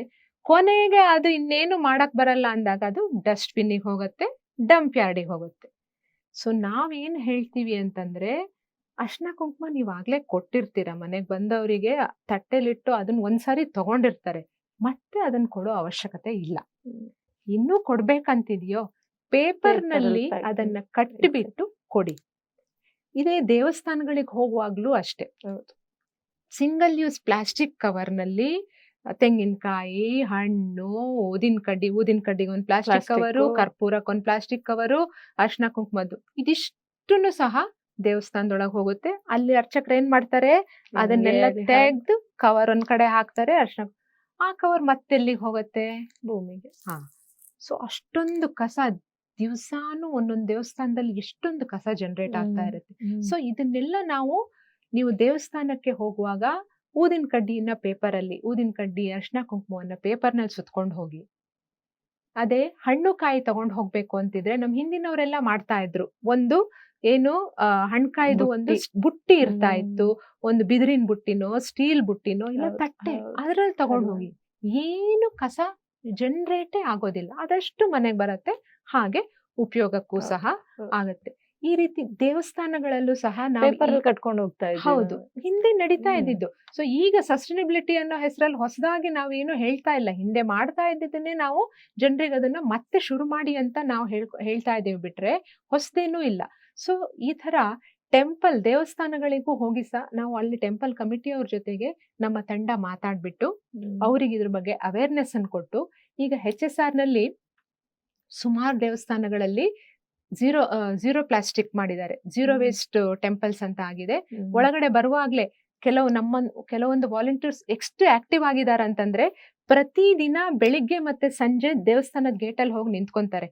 ಯಾರಾದ್ರೂ ಕವರ್ ತರ್ತಾ ಇದ್ರೆ ಅವರಿಗೆ ಕವರ್ ತರಬೇಡಿ, ಬದಲಾಗಿ ಸರಿ ನಾನೇನ್ ಇದಕ್ಕೇನು ಯಾವ್ದ್ರಲ್ಲಿ ಹಾಡ್ಕೊಂಡು ಹೋಗ್ಲಿ ಅಂತಂದ್ರೆ ನಾವು ಪೇಪರ್ ಬ್ಯಾಗ್ ಗಳನ್ನ ಮಾಡ್ತೀವಿ. ಈ ಕಡ್ಲೆಕಾಯಿ ಪರೀಕ್ಷೆಗೆಲ್ಲ ಪೇಪರ್ ಬ್ಯಾಗ್ ಅನ್ನ ಮಾಡಿ ಇದ್ ಮಾಡ್ತೀವಿ. ಅದೇ ತರ ದೇವಸ್ಥಾನಗಳಲ್ಲೂ ಒಂದಷ್ಟು ಪೇಪರ್ ಬ್ಯಾಗ್ ಅನ್ನ ಮಾಡಿಟ್ಕೊಂಡು ಇದ್ರಲ್ಲಿ ಹಾಕಿ ತಗೊಂಡ್ ಹೋಗಿ ನೆಕ್ಸ್ಟ್ ಟೈಮ್ ಇಂದ ಬರುವಾಗ ಬಟ್ಟೆ ಬ್ಯಾಗ್ ಅಲ್ಲಿ ತನ್ನಿ, ಇಲ್ಲ ಬುಟ್ಟಿಲ್ ಇಟ್ಕೊಂಡ್ ಬನ್ನಿ, ಪೇಪರ್ ಕವರ್ ತಗೊಂಡ್ಬರ್ಬೇಡಿ ಅಂತ ಅಲ್ಲಿ ಬೋರ್ಡ್ ಅನ್ನು ಹಾಕ್ತಿವಿ. ವಾಲಂಟಿಯರ್ಸ್ ಖುದ್ದಾಗಿ ಅಲ್ಲಿ ನಿಂತ್ಕೊಂಡು ಬೆಳಿಗ್ಗೆ ಸಂಜೆ ಅಂತ, ವಿಶೇಷವಾಗಿ ವೈಕುಂಠ ಏಕಾದಶಿ ಟೈಮ್ ನಲ್ಲಿ ಅಥವಾ ಯಾವ್ದಾದ್ರು ದೇವಸ್ಥಾನದಲ್ಲಿ ಹೋಮಗಳು ಅಂತ ಟೈಮ್ ನಲ್ಲಿ ನಾವು ಬೆಳಗಿಂದ ಸಂಜೆವರೆಗೂ ಶಿಫ್ಟ್ ಅಲ್ಲಿ ವಾಲಂಟಿಯರ್ಸ್ ಅಲ್ಲಿ ನಿಂತ್ಕೊಂಡು ಜನರಿಗೆ ಅವೇರ್ನೆಸ್ ಕೊಟ್ಟು, ಒಟ್ನಲ್ಲಿ ದೇವಸ್ಥಾನದೊಳಗೆ ಒಂದೇ ಒಂದು ಕವರ್ ಹೋಗ್ಬಾರ್ದು, ಅದು ನಮ್ಮ ಉದ್ದೇಶ. ಝೀರೋ ವೇಸ್ಟ್ ಟೆಂಪಲ್ ಆಗ್ಬೇಕು ಅಂತ ನಾವು ಆ ರೀತಿ ಅವೇರ್ನೆಸ್ ಕೊಡ್ತೀವಿ. ಜೊತೆಗೆ ನೀವು ಆಗ್ಲೇ ಕೇಳಿದ್ರೆ ಅರ್ಶನ ಕುಂಕುಮ ಜೊತೆಗೆ ಬ್ಲೌಸ್ ಪೀಸ್ಗಳು, ಅದು ಒಂದು ದೊಡ್ಡ ತಲೆನೋವಾಗಿದೆ. ಈಗ ಬ್ಲೌಸ್ ಪೀಸು ಹಾಗೆ ನನಗ್ ಕೊಟ್ಟಿದ್ದು ನಿಮಗ್ ಕೊಡ್ತೀನಿ, ನಿಮಗ್ ಕೊಟ್ಟಿದ್ದು ಇನ್ಯಾರಿಗೋ ಹೋಗುತ್ತೆ. ಅದೆಷ್ಟೋ ಕೆಲವೊಂದು ಬ್ಲೌಸ್ ಹೊಲ್ಸ್ಕೊಳ್ಳೋಷ್ಟು ಕ್ವಾಲಿಟಿನೂ ಇರೋದಿಲ್ಲ, ಅದಕ್ಕೆ ಕೊಟ್ಟಿರೋ ಮಜೂರಿ ಕೂಡ ಹುಟ್ಟೋದಿಲ್ಲ. ಒಂದಷ್ಟು ದಿನ ಆದ್ಮೇಲೆ ಅದು ಕುಂಬಾಗಿ ಡಸ್ಟ್ಬಿನ್ನಿಗೆ ಹೋಗುತ್ತೆ. ಸೊ ಪರ್ಪಸ್ ಸಾಲ್ವ್ ಆಗೋದಿಲ್ಲ. ಅದಕ್ಕೆ ನಾವೇನ್ ಮಾಡ್ತಾ ಇದ್ದೀವಿ, ಆ ಥರದ ಬ್ಲೌಸ್ ಪೀಸ್ಗಳನ್ನೆಲ್ಲ ಕಲೆಕ್ಟ್ ಮಾಡಿಬಿಟ್ಟು ಅದರಲ್ಲಿ ತಾಂಬೂಲದ ಬ್ಯಾಗ್ಗಳನ್ನ ಮಾಡಿ ಅದನ್ನ ಆಸಕ್ತರಿಗೆ, ಈಗ ನಿಮ್ಮ ಮನೇಲಿ ಏನೋ ಸತ್ಯನಾರಾಯಣ ವ್ರತ ಆಗ್ತಾ ಇದೆ, ನೀವು ಅರ್ಶನ ಕುಂಕುಮ ಕೊಡ್ಬೇಕು, ಆ ಪಾಲಿಪ್ರಾಪ್ಲಿನ್ ನಾವೇನು ಬಟ್ಟೆದು ಅಂತ ನಾನು ಇವತ್ತು ತರ್ಲಿಲ್ಲ ಆ ಬ್ಯಾಗ್ ಅನ್ನ, ಈ ತಾಂಬೂಲದ ಬ್ಯಾಗ್ ಅಂತ ಏನ್ ಬರುತ್ತೋ ಅದನ್ನ ಜನ ಏನ್ ಅನ್ಕೊಂಡಿದ್ದಾರೆ ಅದು ಬಟ್ಟೆ ಬ್ಯಾಗ್ ಅಂತ. ಆಕ್ಚುಲಿ ಅದು ಬಟ್ಟೆ ಬ್ಯಾಗ್ ಅಲ್ಲ, ನಾನ್ ಓನ್ ಪಾಲಿಪ್ರಾಪ್ಲಿನ್ ಬ್ಯಾಗ್ ಅಂತ. ಸೊ ಅದು ಈ ಪ್ಲಾಸ್ಟಿಕ್ ಗಿಂತ ವರ್ಸ್ಟ್. ಇಫ್ ಅಬೌವ್ 40 ಮೈಕ್ರಾನ್ ಇರುವಂತಹ ಪ್ಲಾಸ್ಟಿಕ್ ಅಟ್ ಲೀಸ್ಟ್ ಅದನ್ನ ರೀಸೈಕಲ್ ಮಾಡಬಹುದು. ಇದು ಒಂದ್ಸತಿ ನೀವು ಭೂಮಿ ಇದಾದ್ರೆ ಅದ್ರ ರೀಯೂಸ್ ಮಾಡಕ್ಕೂ ರೀಸೈಕಲ್ ಮಾಡ್ಲಿಕ್ಕೂ ಏನಕ್ಕೂ ಸಹ ಆಗೋದಿಲ್ಲ. ಅದ್ರ ಬದಲಾಗಿ ಈ ಬ್ಲೌಸ್ ಪೀಸ್ ನಲ್ಲಿ ಮಾಡಿದಂತಹ ಬಟ್ಟೆ ಬ್ಯಾಗ್ ನಲ್ಲಿ ನೀವು ಕೊಟ್ರೆ ಅವ್ರಿಗೆ ಅದನ್ನ ಹಾಲ್ ತರಕ್ಕೋ ತರಕಾರಿ ತರಕ್ಕೋ ಇನ್ನೇನಕ್ಕಾದ್ರೂ ಉಪಯೋಗ ಆಗುತ್ತೆ. ಈ ರೀತಿ ನಾವು ಅದನ್ನ ಯೂಸ್ ಮಾಡ್ಬೋದು ಅಂತ ಜನರಲ್ಲಿ ಅದ್ರ ಬಗ್ಗೆ ಸಹ ಅರಿವನ್ನ ಮೂಡಿಸ್ತಾ ಇದ್ದೀವಿ. ಓಕೆ. ಇನ್ನೊಂದು ಶಾಲಾ ಮಕ್ಕಳಲ್ಲಿ ನೀವು POP ಗಣೇಶನ್ ಬಗ್ಗೆ ಕೂಡ ಅವೇರ್ನೆಸ್ ಮಾಡಿದೀರಾ. ಹೌದು, ಇದು ತುಂಬಾ ಇದೆ. ನಾನು ಇನ್ಯಾವ್ದು ಬಿಟ್ಟೆ, ಎಷ್ಟು ಕೆಲಸ ಮಾಡಿದ್ದಾರೆ ಪರಿಸರಕ್ಕೆ ರಿಲೇಟೆಡ್. HSR ಸಿಟಿಸನ್ ಫೋರಂ ನ ಆಕ್ಟಿವಿಟೀಸ್ ಬಗ್ಗೆ ಹೇಳ್ಬೇಕಂದ್ರೆ ಬಹುಶಃ ಒಂದು ದಿನ ಇಡೀ ಹೇಳ್ತಾ ಕೂತ್ರು ಅದು ಮುಗಿಯೋದಿಲ್ಲ. ಇವೆಲ್ಲ ಅದೇ ಇದನ್ನ ನಾವೇ ಫಸ್ಟ್ ಮಾಡಿದ್ದು ಅಂತ ಇಲ್ಲ, ಸುಮಾರು NGOಗಳು ಈ ತರ, ಅದರಲ್ಲಿ ನಾವು ಸಹ ಒಬ್ರು. ಪ್ರತಿ ವರ್ಷ ಆ POP ಗಣೇಶನಿಂದ ಅದರಿಂದ ಆಗ್ತಾ ಇರುವಂತಹ ಪರಿಸರ ಮಾಲಿನ್ಯ, ಅದನ್ನ ವಿಸರ್ಜನೆ ಮಾಡಿದಾಗ ನೀರು ಕಲುಷಿತಗೊಳ್ಳೋದು, ಇದನ್ನೆಲ್ಲ ಗಮನಿಸ್ಬಿಟ್ಟು ನಾವು ಏನ್ ಮಾಡಿದ್ವಿ, ನಮ್ಮಲ್ಲೇ ಒಂದಷ್ಟು ಜನ ವಾಲಂಟಿಯರ್ಸು ಗಣೇಶನನ್ನ ಹೇಗ್ ಮಾಡೋದು ಅನ್ನೋದನ್ನ ಕಲ್ತ್ಕೊಂಡ್ಬಿಟ್ಟು ಸ್ಕೂಲ್ ಮಕ್ಕಳಿಗೆ, ಕಾಲೇಜ್ ಮಕ್ಕಳಿಗೆ ಸೆಷನ್ಸ್ ತಗೊಳ್ತೀವಿ. ಗಣೇಶ ಹಬ್ಬ ಇರ್ಲಿಕ್ಕೂ 1-2-3 ದಿನ ಮುಂಚೆ ಈ ಎಲ್ಲ ಸೆಷನ್ಸ್ ಅನ್ನ ನಾವು ತಗೊಂತೀವಿ. ಅಪಾರ್ಟ್ಮೆಂಟ್ಗಳಲ್ಲಿ ಯಾರಿಗೆ ಆಸಕ್ತಿ ಇರ್ತಾರೋ ಅವ್ರು ನಮ್ಮನ್ನು ಕಾಂಟ್ಯಾಕ್ಟ್ ಮಾಡಿದ್ರೆ ನಾವು ನಮ್ಮ ಟೀಮ್ ಅಲ್ಲಿ ಹೋಗ್ಬಿಟ್ಟು ಅವರಿಗೆ ಹೇಗೆ ಗಣೇಶನ್ ಮಾಡೋದು ಅಂತ ಹೇಳ್ಕೊಟ್ಟು ಗಣೇಶವನ್ನ ಮಾಡಿ ಮಡ್ಡು, ಮೌಲ್ಡು ಪ್ರತಿಯೊಂದನ್ನು ಸಹ ನಾವೇ ಅವ್ರಿಗೆ ಪ್ರೊವೈಡ್ ಮಾಡಿಬಿಟ್ಟು ಅವ್ರಿಗೆ ಗಣೇಶ ಮಾಡೋದನ್ನ ಹೇಳ್ಕೊಟ್ಟು ಗಣೇಶ ಇದ್ ಮಾಡಿ ನಾವು ಬರ್ತೀವಿ. ಆ ತರದೊಂದು ಆಕ್ಟಿವಿಟಿನೂ ಸಹ ಇದೆ. ಹಂಗೆ ನಿಮ್ದು ಪ್ಲಾಂಟಿಂಗ್ ಸ್ಯಾಪ್ಲಿಂಗ್ ಅನ್ನೋದು ನಡೀತಾ ಇರುತ್ತೆ. ಪ್ರತಿ ವರ್ಷ ಮಾನ್ಸೂನಿಗೂ ಮುಂಚೆ, ಮಳೆಗಾಲ ಶುರುವಾಗ್ಲಿಕ್ಕೂ ಮುಂಚೆ ನಾವು ಗಿಡಗಳನ್ನ ನೆಡುವಂತಹ ಒಂದು ಕಾರ್ಯಕ್ರಮ ಇದ್ದೇ ಇರುತ್ತೆ. ಎಲ್ಲಿ ಗಿಡ ನೆಡ್ತೀರಾ? ರೋಡ್ ಸೈಡ್ ಗಳಲ್ಲಿ. ಆಮೇಲೆ ಮನೆ ಮುಂದೆ ಜಾಗ ಇರತ್ತಲ್ವಾ, ಈಗ ಹೇಗಾಗಿದೆ ಅಂತಂದ್ರೆ ಒಬ್ರು ಒಂದ್ ಬಿಲ್ಡಿಂಗ್ ಕಟ್ತಾ ಇದಾರಂದ್ರೆ ಆ ಮನೆ ಮುಂದೆ BBMP ಅವ್ರು ಆಲ್ರೆಡಿ ಒಂದ್ ಲೇಔಟ್ ಅಂದ್ರೆ ಅವರು ಗಿಡಗಳನ್ನ ಹಾಕಿರ್ತಾರೆ. ಆದ್ರೆ ಮನೆ ಎಲಿವೇಶನ್ ಅದ್ರದ್ದು ಲುಕ್ ಹೋಗ್ಬಿಡುತ್ತೆ, ನೋಡಕ್ ಚೆನ್ನಾಗಿರಲ್ಲ ಅಂತ ಏನ್ ಮಾಡ್ತೀರಾ, ರಾತ್ರಿ ಪಾರ್ಕಿಂಗ್ ಜಾಗ ಇರಲ್ಲ, ಅದ್ ಇನ್ನೊಂದ್ ಸಮಸ್ಯೆ, ಕಡ್ದ್ ಬಿಡ್ತಾರೆ. ಸೊ ಆ ತರ ನಾವು ಮನೆ ಮುಂದೆ ಜಾಗ ಇರೋಲ್ಲಿ ಗಿಡಗಳನ್ನ, ರಸ್ತೆ ಬದಿಗಳಲ್ಲಿ ಜಸ್ಟ್ ಗಿಡ ಹಾಕಿ ಬಿಡೋದಿಲ್ಲ. ಅದನ್ನ ಮತ್ತೆ ಈ ಬೇಸಿಗೆನಲ್ಲಿ ಅದು ಸೆಲ್ಫ್ ಸಸ್ಟೈನ್ ಆಗೋವರೆಗೂ ಪ್ರತಿ 15 ದಿನಕ್ಕೊಂದ್ಸತಿ STP ವಾಟರ್ನ, ಸಿವೇಜ್ ವಾಟರ್ನ ಅದಕ್ಕೆ ನಾವು ಫೀಡ್ ಮಾಡ್ತೀವಿ. ಫ್ರೆಶ್ ವಾಟರು ಬೇಸಿಗೆನಲ್ಲಿ ನಮಗೆ ಕುಡಿಯೋಕ್ ಸಿಗೋದೇ ದುರ್ಲಭ. ಅಂಥದ್ರಲ್ಲಿ ಗಿಡಗಳಿಗೆ ಹಾಕೋದು ಅಂತಂದ್ರೆ ಇಂಪಾಸಿಬಲ್. ಸೊ ಟ್ರೀಟ್ಮೆಂಟ್ ಆಗಿರುವಂತಹ ಸಿವೇಜ್ ವಾಟರ್ ಏನಿರುತ್ತೋ ಅದನ್ನ BBMP ಟ್ಯಾಂಕರ್ಗಳಲ್ಲಿ ತಂದ್ಬಿಟ್ಟು ನೆಟ್ಟಿರೋ ಪ್ರತಿಯೊಂದು ಗಿಡಕ್ಕೂ ಹಾಕುವಂತಹ ಒಂದು ವ್ಯವಸ್ಥೆಯನ್ನ ಮಾಡ್ತೀವಿ. ಇನ್ನೊಂದು, ಈಗ ಈ ಫೆಬ್ರವರಿ ತಿಂಗಳಿನಲ್ಲಿ ಎಲೆ ಉದುರೋ ಸೀಸನ್. ಹೌದು. ನಮ್ ಇಡೀ ದೇಶದಲ್ಲಿ ಏನ್ ಪ್ರಾಬ್ಲಮ್ ಅಂತಂದ್ರೆ, ಎಲೆ ಉದುರಿದ್ರೆ ಯಾರು ಸಹ ಅದನ್ನ ಅದ್ ಯಾವ ಕಾರಣಕ್ಕೆ, ಅದು ನೇಚರ್ ಯಾಕೆ ಅದನ್ನ ಉದುರಿಸ್ತಾ ಇದೆ ಅದ್ರ ಬಗ್ಗೆ ಯೋಚನೆ ಮಾಡಲ್ಲ. ನನ್ ಮನೆ ಮುಂದೆ ಚೆನ್ನಾಗ್ ಕಾಣ್ತಾ ಇಲ್ಲ, ಎಲ್ಲಾ ಕಡೆ ಎಳೆ ಬಿದ್ದಿದೆ, ತಗೊಂಡೋಗಿ ಸುಡೋಣ, ಇಷ್ಟನ್ನೇ ಯೋಚನೆ ಮಾಡೋದು. ಆದ್ರೆ HSR ಸಿಟಿಸನ್ ಫೋರಂನವರು ಅದನ್ನು ಸಹ ರಿಸೋರ್ಸ್ ಆಗಿ ಕನ್ವರ್ಟ್ ಮಾಡಿದ್ವಿ. ಹೇಗೆ ಅಂತಂದ್ರೆ, ಈಗ ಈ ಫೆಬ್ರವರಿ ತಿಂಗಳಲ್ಲಿ ನೀವು ನೋಡಿರ್ಬೋದು ಎಲ್ಲಾ ಕಡೆ ಎಲೆ ಉದುರುತ್ತಾ ಇರತ್ತೆ. ಸೊ HSR ನಲ್ಲಿ 22 ಪಾರ್ಕ್ಸ್ ಇದೆ. ಈ ಪ್ರತಿಯೊಂದು ಪಾರ್ಕ್ ನಲ್ಲೂ ಒಂದು ಲೀಫ್ ಟ್ಯಾಂಕ್ ಅಂತ ನಾವು ಮಾಡಿದೀವಿ. ನಮ್ಮ ಆಗಿನ JC ಅವರು ಇದಕ್ಕೆ ಹೆಲ್ಪ್ ಮಾಡ್ಬಿಟ್ಟು ಅವ್ರು ಪ್ರತಿಯೊಂದು ಇದರಲ್ಲೂ ಲೀಫ್ ಟ್ಯಾಂಕ್ ಅನ್ನ ಮಾಡಿದ್ದಾರೆ. ಸೊ ಪೌರ ಕಾರ್ಮಿಕರು ವಾರಕ್ಕೆ 1 ದಿನ ಗುಡಿಸ್ಲಿಕ್ಕೆ ಬರ್ತಾರಲ್ವಾ, ಅವ್ರು ಏನ್ ಮಾಡ್ತಾರೆ, ಈ ಒಣ ಎಲೆಗಳನ್ನೆಲ್ಲ ತಗೊಂಡು ಹೋಗಿ ಆ ಲೀಫ್ ಟ್ಯಾಂಕಿಗೆ ಹಾಕ್ತಾರೆ. ಅಲ್ಲಿಂದ ಅದೇನಾಗತ್ತೆ, 15 ದಿನಕ್ಕೊಂದ್ಸತಿ ನಾವು ಅದಕ್ಕೆ ಕೌಡಂಗ್ ಸ್ಲರಿ, ಸಗಣಿ ನೀರನ್ನ ಹಾಕ್ತಿವಿ. ಯಾಕಂದ್ರೆ ಅದು ಗೊಬ್ಬರ ಆಗ್ಬೇಕು ಅಂತಂದ್ರೆ ಅದರಲ್ಲಿ ಮೈಕ್ರೋಬ್ಸ್ ಇರ್ಬೇಕು. ಸೊ ಈ ತರ ಸಗಣಿ ನೀರನ್ನ ಹಾಕಿ ಅದು ವಾಲ್ಯೂಮ್ ಕಮ್ಮಿ ಆಗತ್ತೆ. ಆದಂಗೂ ಅದ್ರ ಮೇಲೆ ನಾವು ಒಣ ಎಲೆನ ಸುರಿತಾ ಬರ್ತೀವಿ. 1-2-3 ತಿಂಗಳಲ್ಲಿ ಅದೇನಾಗತ್ತೆ, ಒಳ್ಳೆ ಗೊಬ್ಬರ ಆಗುತ್ತೆ. ಇದನ್ನ ಅಲ್ಲಿ ಲೋಕಲ್ಸ್ ಅವ್ರ ಮನೆ ಗಿಡಗಳಿಗೆ ಇಲ್ವಾ ಆ ಪಾರ್ಕಿನ ಗಿಡಗಳಿಗೆ ಹಾಕ್ಲಿಕ್ಕೆ ನಾವು ಯೂಸ್ ಮಾಡ್ತಾ ಇದೀವಿ. ಸೊ ನಾವು ಎಷ್ಟು ನ್ಯಾರೋ ಮೈಂಡೆಡ್ ಆಗಿದ್ದೀವಿ ಅಂತಂದ್ರೆ, ಈ ಎಲೆ ಯಾಕೆ ಉದುರುತ್ತೆ ಅನ್ನೋದ್ರ ಬಗ್ಗೆ ನಾವು ಯೋಚನೆನೇ ಮಾಡಕ್ ಹೋಗೋದಿಲ್ಲ. ಪ್ರತಿ ವರ್ಷ ಈ ಬೇಸಿಗೆ ಬರ್ಲಿಕ್ಕೂ ಮುಂಚೆ ಮರಗಳೆಲ್ಲ ಎಲೆ ಉದುರಿಸ್ತವೆ. ಯಾಕಂತಂದ್ರೆ ಬೇಸಿಗೆಯಲ್ಲಿ ಒಣ ಹವೆ ಇರತ್ತೆ, ತನ್ನ ಬೇರುಗಳಿಗೆ ನೀರಿನ ಪಸೆ ಇರೋದಿಲ್ಲ. ಆ ಕಾರಣಕ್ಕೆ ಈ ಎಲೆ ಆ ಒಂದು ಮಾಯಿಶ್ಚರ್ನ ಮೇಂಟೈನ್ ಮಾಡ್ಲಿ ಅನ್ನೋ ಉದ್ದೇಶಕ್ಕೆ ಮರ ಅದನ್ನ ಉದುರಿಸೋದು. ಆದ್ರೆ ನಾವು ಮನುಷ್ಯರು ಏನ್ ಮಾಡ್ತೀವಿ, ನೋಡಕ್ ಚೆನ್ನಾಗ್ ಕಾಣಲ್ಲ ಅಂತ ತಗೊಂಡೋಗಿ ಅದನ್ನೆಲ್ಲ ಸುಟ್ಟು. ಬಟ್ HSR ನಲ್ಲಿ ಆ ತರ ಆಗ್ತಾ ಇಲ್ಲ. ಅವೆಲ್ಲವೂ ಸಹ ಗೊಬ್ಬರ ಆಗಿ ಇದ್ ಮಾಡ್ತಾ ಇದೀವಿ. ಜೊತೆಗೆ ನಾನು ಹೇಳಿದ್ನಲ್ಲ, ವೆಟ್ ವೇಸ್ಟ್ ನಾವು ಗೊಬ್ಬರ ಮಾಡ್ತೀವಿ ಅಂತ ಹೇಳಿ. ವೆಟ್ ವೇಸ್ಟಿಗೆ ಆ ಗ್ರೀನ್ಸ್ ಜೊತೆಗೆ ಬ್ರೌನ್ಸು ಬೇಕು. ಸೊ ಈ ಹಸಿ ಕಸ ಏನಿರುತ್ತೋ ಅದಕ್ಕೆ ಈಕ್ವಲೆಂಟ್ ಆಗಿ ನಾವು ಈ ಒಣ ಎಲೆಗಳನ್ನ ಕ್ರಷ್ ಮಾಡ್ಬಿಟ್ಟು ಅದ್ರ ಜೊತೆಗೆ ಹಾಕಿದ್ರೆ ತುಂಬಾ ಒಳ್ಳೆಯ ಗೊಬ್ಬರ. ಅದ್ರ ಮೇಲ್ಗಡೆ ಸ್ವಲ್ಪ ಸಗಣಿ ನೀರೋ ಇಲ್ಲ ಹುಳಿ ಮಜ್ಜಿಗೆನೋ ಅಥವಾ ಹಳೆ ಗೊಬ್ಬರ ಇದ್ರೆ ಅದನ್ನ ಹಾಕೋದ್ರಿಂದ ನೇಚರ್ ಫ್ರೀಯಾಗಿ ಕೊಡ್ತಾ ಇರುವಂತಹ ಎಲೆಯನ್ನ ನಾವು ಈ ತರ ಯೂಸ್ ಮಾಡ್ಕೊಂಡು ಅದನ್ನ ಸಂಪನ್ಮೂಲವಾಗಿ ನಾವು ಯೂಸ್ ಮಾಡ್ಕೊಂತಾ ಇದೀವಿ. ಸುಡೋದ್ರಿಂದ ಮತ್ತೆ ಪರಿಸರಕ್ಕೆ ಹಾನಿ. ಹೌದು, ಎಲೆಯನ್ನ ಸುಡ್ಬೇಡಿ. ನಿಮ್ಮ ಏರಿಯಾಗಳಲ್ಲೂ ಈ ತರ ಪಾರ್ಕ್ಗಳಿದ್ರೆ ನಿಮ್ಮ ಅಲ್ಲಿಯ ಲೋಕಲ್ ಅಫಿಷಿಯಲ್ಸ್ ಜೊತೆಗೆ ನೀವು ಸಂಪರ್ಕಕ್ಕೆ ಬಂದ್ಬಿಟ್ಟು ಅವರನ್ನು ಕನ್ವಿನ್ಸ್ ಮಾಡಿ ಈ ತರದೊಂದು ವ್ಯವಸ್ಥೆ ಮಾಡಬೇಕು. ಈ ತರ ನಿಮ್ಗೆ ಐಡಿಯಾಸ್ ಇದೆ ಅಂದ್ರೆ ಇವ್ರ ಹೆಲ್ಪ್ ಕೂಡ ತಗೊಬಹುದು. ಖಂಡಿತವಾಗಿ HSR ಸಿಟಿಸನ್ ಫೋರಮ್, ನಮ್ದು ಸೋಷಿಯಲ್ ಮೀಡಿಯಾ, ನಮ್ದು ವೆಬ್ಸೈಟ್ ಎಲ್ಲಾ ಕಡೆನೂ ನೀವು ನಮ್ ಬಗ್ಗೆ ತಿಳ್ಕೊಂಡ್ಬಿಟ್ಟು ನೀವು ಯಾವ್ದೇ ರೀತಿಯ ಸಹಾಯ ಬೇಕು ಅಂದ್ರೂ ನಾವು ಮಾಡ್ಲಿಕ್ಕೆ ರೆಡಿ ಇದೀವಿ. ನಮ್ಮ ಉದ್ದೇಶ ಇಷ್ಟೇ, ಫ್ರೀ ಆಫ್ ಕಾಸ್ಟ್. ಅದು ಇಂಪಾರ್ಟೆಂಟ್. ಪರಿಸರ ಶುದ್ಧವಾಗಿರ್ಬೇಕು, ಎಲ್ಲರೂ ಆರೋಗ್ಯವಾಗಿರ್ಬೇಕು. ಒಳ್ಳೆ ಗಾಳಿ, ಒಳ್ಳೆ ನೀರು, ಒಳ್ಳೆ ಮಣ್ಣು ಪ್ರತಿಯೊಬ್ರು ಹಕ್ಕು. ಹೌದು, ಅದನ್ನ ಪಡ್ತು. ಆಕ್ಟಿವಿಟೀಸ್ ನೀವ್ ಇವಾಗ ಹೇಳಿದ್ ಹೇಗಿತ್ತು ಅಂದ್ರೆ, ನಾವು ಹೋದ್ವಿ ಹಿಂಗ್ ಚಿಟ್ಕೆ ಹೊಡೆದಂಗೆ ಎಲ್ಲಾ ಕೆಲಸ ಮುಗಿಸ್ಕೊಂಡ್ ಬಂದ್ವಿ ಅನ್ನೋ ತರ ಫೀಲ್ ಆಗತ್ತೆ. ಬಟ್ ನೀವ್ ಇವಾಗ ಒಂದು ಏನು ಕಪ್ ಬಗ್ಗೆ ಹೋಗಿ ಹೋರಾಟ ಮಾಡ್ದಾಗಿರ್ಬೋದು, ಇದಿಷ್ಟು ಕೆಲಸಗಳನ್ನ ಮಾಡುವಾಗ ಎದುರಿಸಿದ ಕಠಿಣ ಸಮಯ ಅಂದ್ರೆ ಸುಮಾರು ಸವಾಲುಗಳನ್ನ ನಾವು ಎದುರಿಸಿದೀವಿ. ಯಾಕಂದ್ರೆ ನನ್ ಫಸ್ಟ್ ನಮ್ಮ ಪ್ರಾಜೆಕ್ಟ್ ಸೆಗ್ರಿಗೇಷನ್ ಅದನ್ನ ಶುರು ಮಾಡಿದಾಗ ಅದಿನ್ನೂ ಸರ್ಕಾರ ಅದನ್ನ ಇನ್ನೂ ತಂದಿರ್ಲಿಲ್ಲ, ಅದು ಮ್ಯಾಂಡೇಟರಿ ಮಾಡಿರ್ಲಿಲ್ಲ. ಆದ್ರೆ ಡಾಕ್ಟರ್ ಶಾಂತಿ ಅವರು ಅದರ ಸಮಸ್ಯೆಗಳನ್ನ ಗಮನಿಸ್ಬಿಟ್ಟು ನಮ್ಮ ಸೆಕ್ಟರ್ ನಲ್ಲಿ ಈ ತರ ಒಂದು ಪ್ರಾಜೆಕ್ಟ್ ನ ಶುರು ಮಾಡೋಣ ಅಂತ ಮಾಡಿದಾಗ ಎಷ್ಟೋ ಜನರು ನೀನ್ ಯಾರು ಹೇಳೋಕೆ, ನಾವು ಮಾಡಲ್ಲ ಅನ್ನೋದು, ನಮಗೆ ಮಾಡ್ಲಿಕ್ಕೆ ಪುರ್ಸೊತ್ತಿಲ್ಲ ಅನ್ನೋದು, ಇಲ್ಲ ನಾವು ಸಪ್ರೇಟ್ ಆಗಿ ಕೊಡ್ತೀವಿ, ಗಾಡಿಯವನು ಒಟ್ಟಿಗೆ ತಗೊಂಡ್ ಹೋಗ್ತಾನೆ, ನಾವೇನಕ್ ಮಾಡ್ಬೇಕು ಅನ್ನೋದು, ಇಲ್ಲ ನಾವು ಹೋದ್ರೆ ಯಾರೋ ಬಂದ್ರು ಅಂತ ಡಬ್ ಅಂತ ಬಾಗ್ಲು ಹಾಕ್ಬಿಡೋದು, ಈ ತರ ಎಲ್ಲ ಮಾಡ್ತಾ ಇದ್ರು. ಜೊತೆಗೆ ನಮ್ಗಳಿಗೆ ಗಾರ್ಬೇಜ್ ಎ, ಗಾರ್ಬೇಜ್ ಬಿ ಅನ್ನೋ ಹೆಸರುಗಳು, ನಮ್ಮನ್ನ ಡೈರೆಕ್ಟ್ ಆಗಿ ನಮ್ಮನ್ನ ಆ ಹೆಸರಿಂದ ಕರಿತಾ ಇರ್ಲಿಲ್ಲ, ಈ ತರ ಕರಿತಾ ಇದ್ರು. ಇಲ್ಲ ಗಾರ್ಬೇಜ್ ಆಂಟೀಸ್ ಅಂತ, ಈ ತರದೆಲ್ಲ ಸುಮಾರು ಸವಾಲುಗಳನ್ನ ಆದ್ರೆ ಇದ್ಯಾವುದು ಕೂಡ ನಮ್ಮ ಉದ್ದೇಶ ಏನಿತ್ತು ಅದಕ್ಕೆ ಎಲ್ಲೂ ಡಿಸ್ಟರ್ಬ್ ಮಾಡ್ಲೇ ಇಲ್ಲ. ನಮ್ಮ ಉದ್ದೇಶ ಇದ್ದಿದ್ದಿಷ್ಟೇ, ಪ್ರತಿಯೊಬ್ರು HSR ಲೇಔಟ್ ನಲ್ಲಿ ಸೋರ್ಸ್ ಸೆಗ್ರಿಗೇಷನ್ ಮಾಡ್ಬೇಕು, ಅದನ್ನ ಹಾಗೆ ಗಾಡಿಯವರಿಗೆ ಕೊಡ್ಬೇಕು ಅನ್ನೋದು.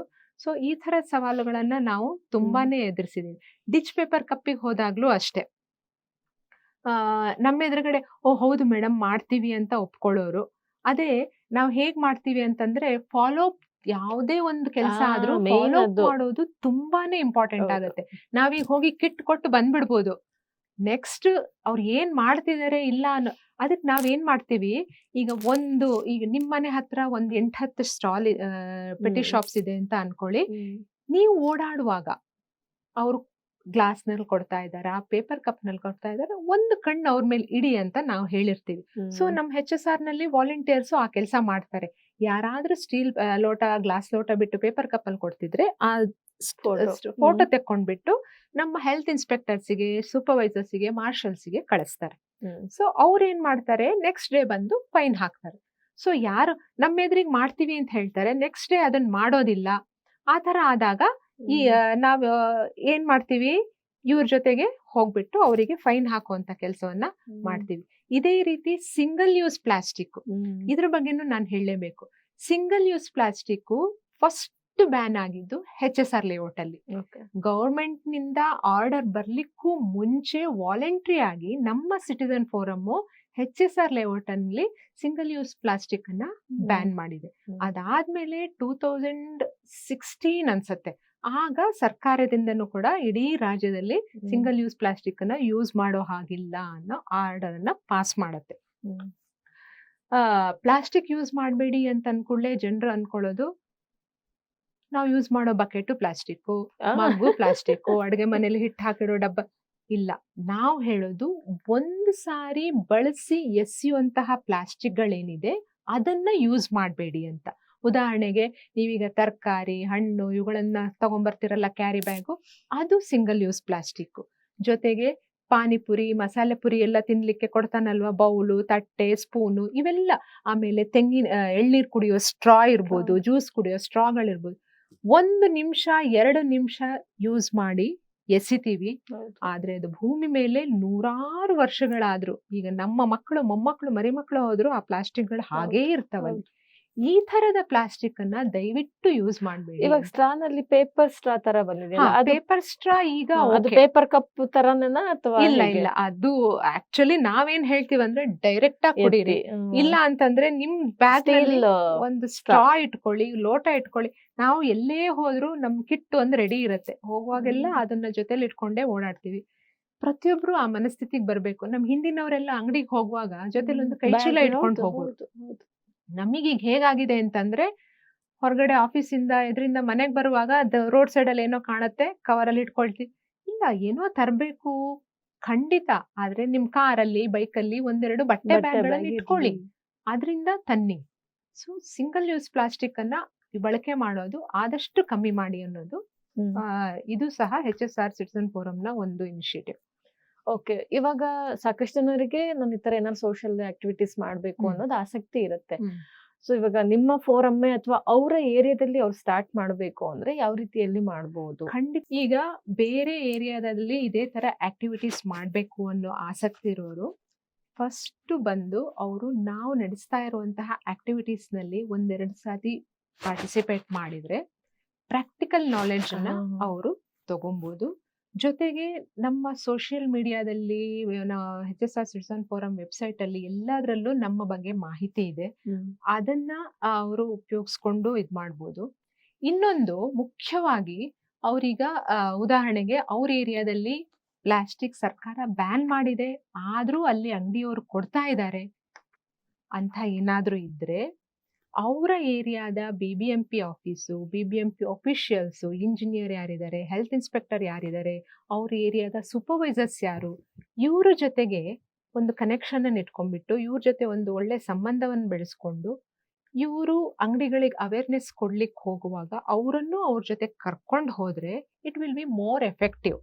ಬರೀ ನಾನೊಬ್ಳೆ ಹೋಗಿ ಏನೋ ಬದಲಾವಣೆ ತರ್ತೀನಿ, ಬದಲಾವಣೆ ಕೇವಲ ಒಂದ್ ದಿವಸದಲ್ಲಿ ಆಗೋದಲ್ಲ, ಮತ್ತೆ ಬರೀ ಸಿಟಿಸನ್ಸ್ ಅಥವಾ ಯಾವುದೋ ಒಂದು NGO ಇಂದ ಆಗೋದಲ್ಲ. ಎರಡೂ ಕೈ ಸೇರಿದ್ರೆ ಚಪ್ಪಾಳೆ ಅನ್ನೋ ಹಾಗೆ ಗವರ್ಮೆಂಟ್ ಅಫಿಷಿಯಲ್ಸ್ ಸಹಕಾರನೂ ಬೇಕಾಗುತ್ತೆ, ಜೊತೆಗೆ ಸಿಟಿಸನ್ಸು ಸಹಕಾರ ಎರಡೂ ಇದ್ರೆ ಮಾತ್ರ ಯಾವುದೋ ಒಂದು ಕಾರ್ಯದಲ್ಲಿ ನಾವು ಯಶಸ್ಸನ್ನು ಹೊಂದಲಿಕ್ಕೆ ಸಾಧ್ಯ. ಸೊ ಈ ರೀತಿ ನಿಮಗೆ ನಿಜವಾಗ್ಲೂ ಆ ಇಂಟೆನ್ಷನ್ ಇದೆ ಅಂತಂದಾಗ ನಿಮ್ಮ ಏರಿಯಾದಲ್ಲಿರುವಂತಹ ಹೆಲ್ತ್ ಇನ್ಸ್ಪೆಕ್ಟರ್ ಯಾರು ಅವ್ರನ್ನ ಫಸ್ಟ್ ಪರಿಚಯ ಮಾಡ್ಕೊಳ್ಳಿ. ನಿಮ್ಮ ಏರಿಯಾದ ಕಸ ಯಾರು ಕಲೆಕ್ಟ್ ಮಾಡ್ತಾ ಇದ್ದಾರೆ ಅವ್ರ ಜೊತೆ ಒಂದು ಒಳ್ಳೆ ರ್ಯಾಪೋ ಬಿಲ್ಡ್ ಮಾಡ್ಕೊಳ್ಳಿ. ಸೆಗ್ರಿಗೇಷನ್ ಆಗ್ತಾ ಇಲ್ವೋ, ಅದನ್ನ ಹೇಗ್ ಮಾಡ್ಬೇಕು, ಅದ್ರ ಮೆಥಡ್ ಏನು ಅನ್ನೋದನ್ನ ನೀವು ತಿಳ್ಕೊಂಡು ಅವ್ರಿಗೆ ಅದನ್ನ ಹೇಳ್ಕೊಟ್ಟು ಅಲ್ಲಿಗೆ ಬಿಡೋದು ಅಲ್ಲ, ಅದನ್ನ ಫಾಲೋ ಅಪ್ ಮಾಡ್ಬೇಕು. ಈಗ ನಾನು ಹೋಗಿ ಯಾವ್ದೋ ಅಂಗಡಿಗೆ ನಾಳೆಯಿಂದ ಪ್ಲಾಸ್ಟಿಕ್ ಕೊಡ್ಬೇಡಪ್ಪ ಅಂತ ಹೇಳ್ದೆ, ಆಯ್ತು, ಹಾ ಅವ್ನು ನಮ್ಮ ಮುಂದೆ ಒಪ್ಕೊಂತಾನೆ, ನಾವ್ ಆ ಕಡೆ ಹೋದ್ಮೇಲೆ ಯಾರೋ ಬಂದು ಇಲ್ಲ, ಫಾಲೋ ಅಪ್ ಮಾಡ್ಬೇಕು. ಬ್ಯಾನ್ ಆಗಿದೆ, ಸರ್ಕಾರ ಕೊಡ್ಬೇಡ ಅಂತ ಹೇಳಿದೆ, ನೀನ್ ಕೊಡ್ತಾ ಇದ್ಯಾ, ನೆಕ್ಸ್ಟ್ ಡೇ ಅದನ್ನ ಹೆಲ್ತ್ ಇನ್ಸ್ಪೆಕ್ಟರ್ ಹೇಳ್ಬಿಟ್ಟು ಅವ್ರು ಹೋಗಿ ಅಲ್ಲಿ ಅಂಗಡಿ ರೈಡ್ ಮಾಡ್ತಾರೆ, ಅವ್ರಿಗೆ ಫೈನ್ ಹಾಕ್ತಾರೆ. ಇನ್ನು ಆಗ ಜನರಿಗೆ ಒಂಥರ ಭಯ ಬರುತ್ತೋ ಇದು ಇನ್ನೂ ಸ್ವಲ್ಪ ಸೀರಿಯಸ್ ಆಗಿದೆ. ಈ ರೀತಿ ಅವ್ರ ಇದ್ರಲ್ಲಿ ಶುರು ಮಾಡಬಹುದು. ಓಕೆ, ನೀವು ಈಗ ಸ್ಟೀಲ್ ಕಪ್ ಕೊಟ್ವಿ, ಕಿಟ್ಗಳು ಕೊಟ್ರಿ ಅಂತೆಲ್ಲ ಹೇಳಿದ್ರಿ, ಡಸ್ಟ್ಬಿನ್ಸ್ ಇದೆಲ್ಲ ಫಂಡ್ ಎಲ್ಲಿಂದ ಇದ್ ಮಾಡಿದ್ರಿ? ಫಂಡು ನಮಗೆ CSR ಫಂಡ್ ಯಾವಾಗ ಬರುತ್ತೋ ಅದರಲ್ಲಿ ನಾವು ಈ ತರದೆಲ್ಲ ಕಾರ್ಯಗಳನ್ನ ನಾವು ಇದ್ ಮಾಡ್ತೀವಿ. ಇನ್ನೊಂದು ನಮ್ಮ MLA ಅವರು ತುಂಬಾನೇ ವೆರಿ ಕೋಆಪರೇಟಿವ್ ಆಗಿದ್ದಾರೆ. ನಾವು ಯಾವುದೇ ಈ ರೀತಿ ಪರಿಸರ ಸ್ನೇಹಿ ಕಾರ್ಯ ಮಾಡ್ತಾ ಇದೀವಿ ಅಂತ ಹೋಗಿ ಈ ತರದೊಂದು ನಡೀತಾ ಇದೆ ಅಂತ ಆದಾಗ ಅವ್ರ ಕೈಯಿಂದ ಅವರು ಏನ್ ಸಹಾಯ ಮಾಡಕ್ಕಾಗುತ್ತೋ ಆ ಒಂದು ಈ ಉದಾಹರಣೆಗೆ ಸ್ವಚ್ಛಗ್ರಹ ಕಲಿಕಾ ಕೇಂದ್ರ ಇದನ್ನ ಆರಂಭ ಮಾಡ್ಬೇಕಾದ್ರೆ ಅಲ್ಲಿ ನಮ್ಮ MLA ಅವರ ಸಹಕಾರ ತುಂಬಾನೇ ಇದೆ. ಸೊ ಈ ತರ ನಮಗೆ ಒಂದು CSR ಫಂಡ್ ಇಂದ ಇಲ್ಲ ಈ ರೀತಿ ಯಾರಾದ್ರೂ ಸಹಾಯ ಮಾಡಿದಾಗ ನಾವು ಅದನ್ನ ಈ ತರ ಉಪಯೋಗಿಸ್ತೀವಿ. ಇನ್ನೊಂದು ನಾನು ಹೇಳಲೇಬೇಕಾಗಿರೋದು, ನಮ್ಮ HSR ಲೇಔಟ್ ನಲ್ಲಿ ನೀವು ಬೇರೆ ಕಡೆ ಗಮನಿಸಿರ್ಬೋದು, ಗಾರ್ಬೇಜ್ ಕಲೆಕ್ಷನ್ ಸಮಸ್ಯೆಗಳು, ಗಾಡಿ ಹಾಳಾಯ್ತು, ಇಲ್ಲ ಡ್ರೈವರ್ ಇಲ್ಲ, ರೆಗ್ಯುಲಾರಿಟಿ ಇರೋದೇ ಇಲ್ಲ. ಒಂದಿನ ಬಂದ್ರೆ 2 ದಿನ ಕಸದ ಗಾಡಿಯವನ್ ಬರೋದಿಲ್ಲ, ಕಸ ಇನ್ನೆಲ್ಲೋ ಹೋಗಿ ಎಸೆಯೋದು. ಆದ್ರೆ HSR ಲೇಔಟ್ ಅಲ್ಲಿ ಲಾಸ್ಟ್ 9 ವರ್ಷದಿಂದ ಒಂದು ದಿನ ಕೂಡ ಕಸದ ಗಾಡಿ ಬಂದಿಲ್ಲ, ಗಾಡಿ ಹಾಳಾಗಿದೆ, ಕಸ ಕಲೆಕ್ಟ್ ಮಾಡಿಲ್ಲ, ಈ ಸಮಸ್ಯೆ ಇಲ್ವೇ ಇಲ್ಲ. ಇದಕ್ಕೆ ಕಾರಣ ನಮ್ಮ BBMP ಕಾಂಟ್ರಾಕ್ಟರ್ ಆದ ರೂಪೇಶ್ ಅಂತ. ನಮಗೆ ಎಷ್ಟು ಸಿನ್ಸಿಯರ್ ಆಗಿ ಇದ್ ಮಾಡ್ತಾರೆ ಅಂತಂದ್ರೆ, ಗಾಡಿ ಹಾಳಾಗೋದು, ಡ್ರೈವರ್ ರಜೆ ಹಾಕೋದು ಎಲ್ಲಾ ಕಡೆ ಕಾಮನ್. ಆಗ ಬದಲೇ ವ್ಯವಸ್ಥೆ, ಗಾಡಿ ಹಾಳಾಗಿದ್ಯಾ ಇನ್ನೊಂದು ಗಾಡಿ ಕಳಿಸ್ತೀನಿ, ಇನ್ಯಾವುದೋ ಏರಿಯಾದು ಅವ್ರದ್ದು ಕಲೆಕ್ಷನ್ ಮುಗಿಸಿ ನಮ್ಮ ಏರಿಯಾಕ್ ಬರುತ್ತೆ. ಡ್ರೈವರ್ ಇಲ್ವೋ, ಅವನು ಹೋಗೋಕ್ಕೂ ಮುಂಚೆ ಬ್ಯಾಕಪ್ ಒಬ್ಬ ಡ್ರೈವರಿಗೆ ಆಗ್ಲೇ ಅವನು ಟ್ರೈನ್ ಮಾಡಿ ಹೋಗಿರ್ತಾನೆ, ಇವನಿಲ್ಲ ಅಂದಾಗ ಅವ್ನು ಬರ್ತಾರೆ, ಅವ್ರಿಲ್ಲ ಅಂದಾಗ ಇವ್ರು ಬರೋ ತರ. ಒಂದು ದಿನ ಕೂಡ ನಮ್ಮಲ್ಲಿ ಆ ತರ ಸಮಸ್ಯೆಗಳಾಗಿಲ್ಲ. ಇದಕ್ಕೆ ನಾನು ನಿಜವಾಗಿಯೂ ಅವರಿಗೆ ಥ್ಯಾಂಕ್ಸ್ ಹೇಳಲೇಬೇಕು. ಓಕೆ, ಸೊ ಮುಂದೆ ಇನ್ನು ಯಾವ್ಯಾವ ಯೋಜನೆಗಳನ್ನ ಮಾಡ್ಬೇಕು ಅಂತ ಅನ್ಕೊಂಡಿದೀರಾ? ಇನ್ನು ಸುಮಾರು ಪ್ಲಾನ್ ಇದೆ. ನಾನು ಆಗ್ಲೇ ಹೇಳಿದ್ನಲ್ಲ, ಬ್ಲಾಕ್ ಕಾಂಪೋಸ್ಟರು ಬರೀ ಈಗ ಒಂದು ಬ್ಲಾಕ್ ನಲ್ಲಿ ಸೀಮಿತವಾಗಿದೆ. ಅದೇ ರೀತಿ HSR ನ ಬೇರೆ ಸೆಕ್ಟರ್ ನಲ್ಲೂ ಅದು ಒಂದು ಬರ್ಬೇಕು ಅಂತ. ಇನ್ನೊಂದು ನಮ್ಮ ಮುಖ್ಯ ಒಂದು ಗುರಿ ಏನಿರೋದು ಅಂದ್ರೆ, ಮುಂದಿನ ಕೆಲವು ವರ್ಷಗಳಲ್ಲಿ ಲೇನ್ ವಾಲಂಟಿಯರ್ಸ್ ನ ಒಂದು ಸಣ್ಣ ಆರ್ಮಿನೇ ರೆಡಿ ಮಾಡ್ಬೇಕು ಅಂತ. ಪ್ರತಿಯೊಂದು ಲೇನ್ ಅಲ್ಲೂ ಒಬ್ಬೊಬ್ಬ ವಾಲಂಟಿಯರ್ ಇದ್ರೆ, ಈಗ ನನ್ನ ಲೇನ್ ಅಲ್ಲಿ 10 ಮನೆ ಇದೆ. ಆ ಲೇನ್ ಅಲ್ಲಿ ಆ ಲೇನ್ ಅನ್ನ ನಾನ್ ನೋಡ್ಕೊಳ್ಳುವಂತಹ ಒಂದು ಜವಾಬ್ದಾರಿನ ನಾನ್ ತಗೊಳ್ಬೇಕು. ಏನಿಲ್ಲ, ದಿನಾಲು ನೀವು ಕೆಲ್ಸಕ್ಕೆ ಹೋಗ್ತಾ ಇರಿ, ಮನೇಲೇ ಇರಿ, ಏನಿದ್ರು 10 ನಿಮಿಷದ ಕೆಲ್ಸ. ನಿಮಗೆ ಕಸದ ಗಾಡಿ ಬಂದಾಗ ಅವನು ಅನೌನ್ಸ್ ಯಾಕಂದ್ರೆ ಪ್ರತಿಯೊಂದು ಗಾಡಿಯಲ್ಲೂ ಆಟೋ ಅನೌನ್ಸ್ಮೆಂಟ್ ಇರುತ್ತೆ, ಆಡಿಯೋ. ಕಸವನ್ನ ಹೇಗ್ ಕೊಡ್ಬೇಕು, ಹೇಗ್ ಸೆಗ್ರಿಗೇಟ್ ಅವನ್ ಅದನ್ನ ಹಾಕಿದಾನ, ಯಾಕಂದ್ರೆ ಹೊಸದಾಗಿ ಯಾರಾದ್ರೂ ಆ ರೋಡಿಗೆ ಬಂದವರಿಗೆ ಅವ್ರಿಗೆ ಅದ್ ಗೊತ್ತಾಗೋದಿಲ್ಲ. ಅದನ್ನ ನಾನ್ ಗಮನಿಸ್ಬೇಕು. ಜೊತೆಗೆ ಆ ಲೈನ್ ಅಲ್ಲಿರೋ ಎಲ್ಲಾ ಮನೆಗಳವರು ಕಸ ಕೊಡ್ತಾ ಇದಾರ, ಫಸ್ಟ್ ಆಫ್ ಆಲ್ ಅದನ್ನ ಹೇಗ್ ಕೊಡ್ತಾ ಇದಾರೆ, ಪ್ಲಾಸ್ಟಿಕ್ ನಲ್ಲಿ ಕೊಡ್ತಾ ಇದಾರೆ, ಪ್ಲಾಸ್ಟಿಕ್ ಕವರ್ ಅಲ್ಲಿ ಕೊಡ್ತಾ ಇದಾರ, ಡಸ್ಟ್ಬಿನ್ ಅಲ್ಲಿ ಕೊಡ್ತಾ ಇದಾರ, ಸೆಗ್ರಿಗೇಟ್ ಮಾಡಿ ಕೊಡ್ತಾ ಇದಾರೋ.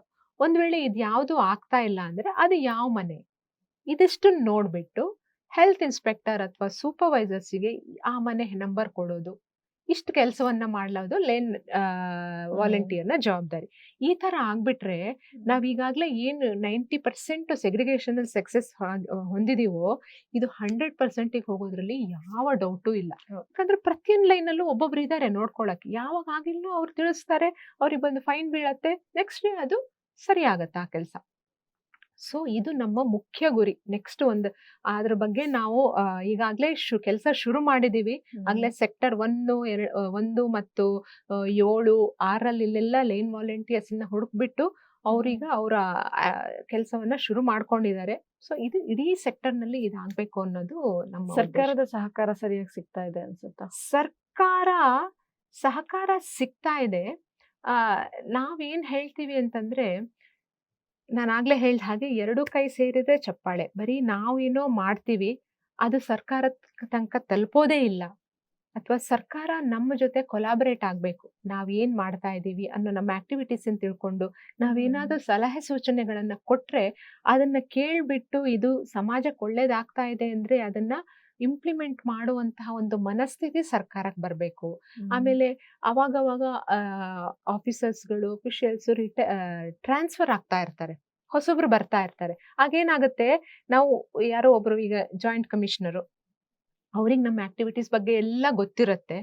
ಅದು ಓಕೆ, ಏನೋ ಒಂದು ಇಂಪ್ಲಿಮೆಂಟ್ ಮಾಡ್ಬೇಕು, ಆ ಕ್ಷಣದಲ್ಲಿ ಅವ್ರು ಟ್ರಾನ್ಸ್ಫರ್ ಆಗ್ತಾರೆ. ಹೊಸದಾಗಿ ಬಂದವರಿಗೆ ನಮ್ಮ ಬಗ್ಗೆ ಏನೂ ಗೊತ್ತಿರೋದಿಲ್ಲ.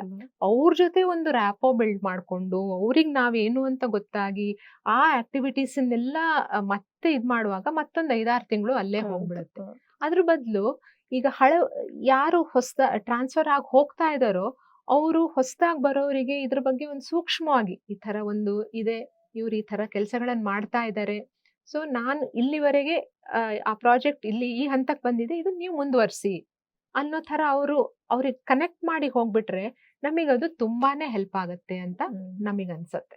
ಓಕೆ.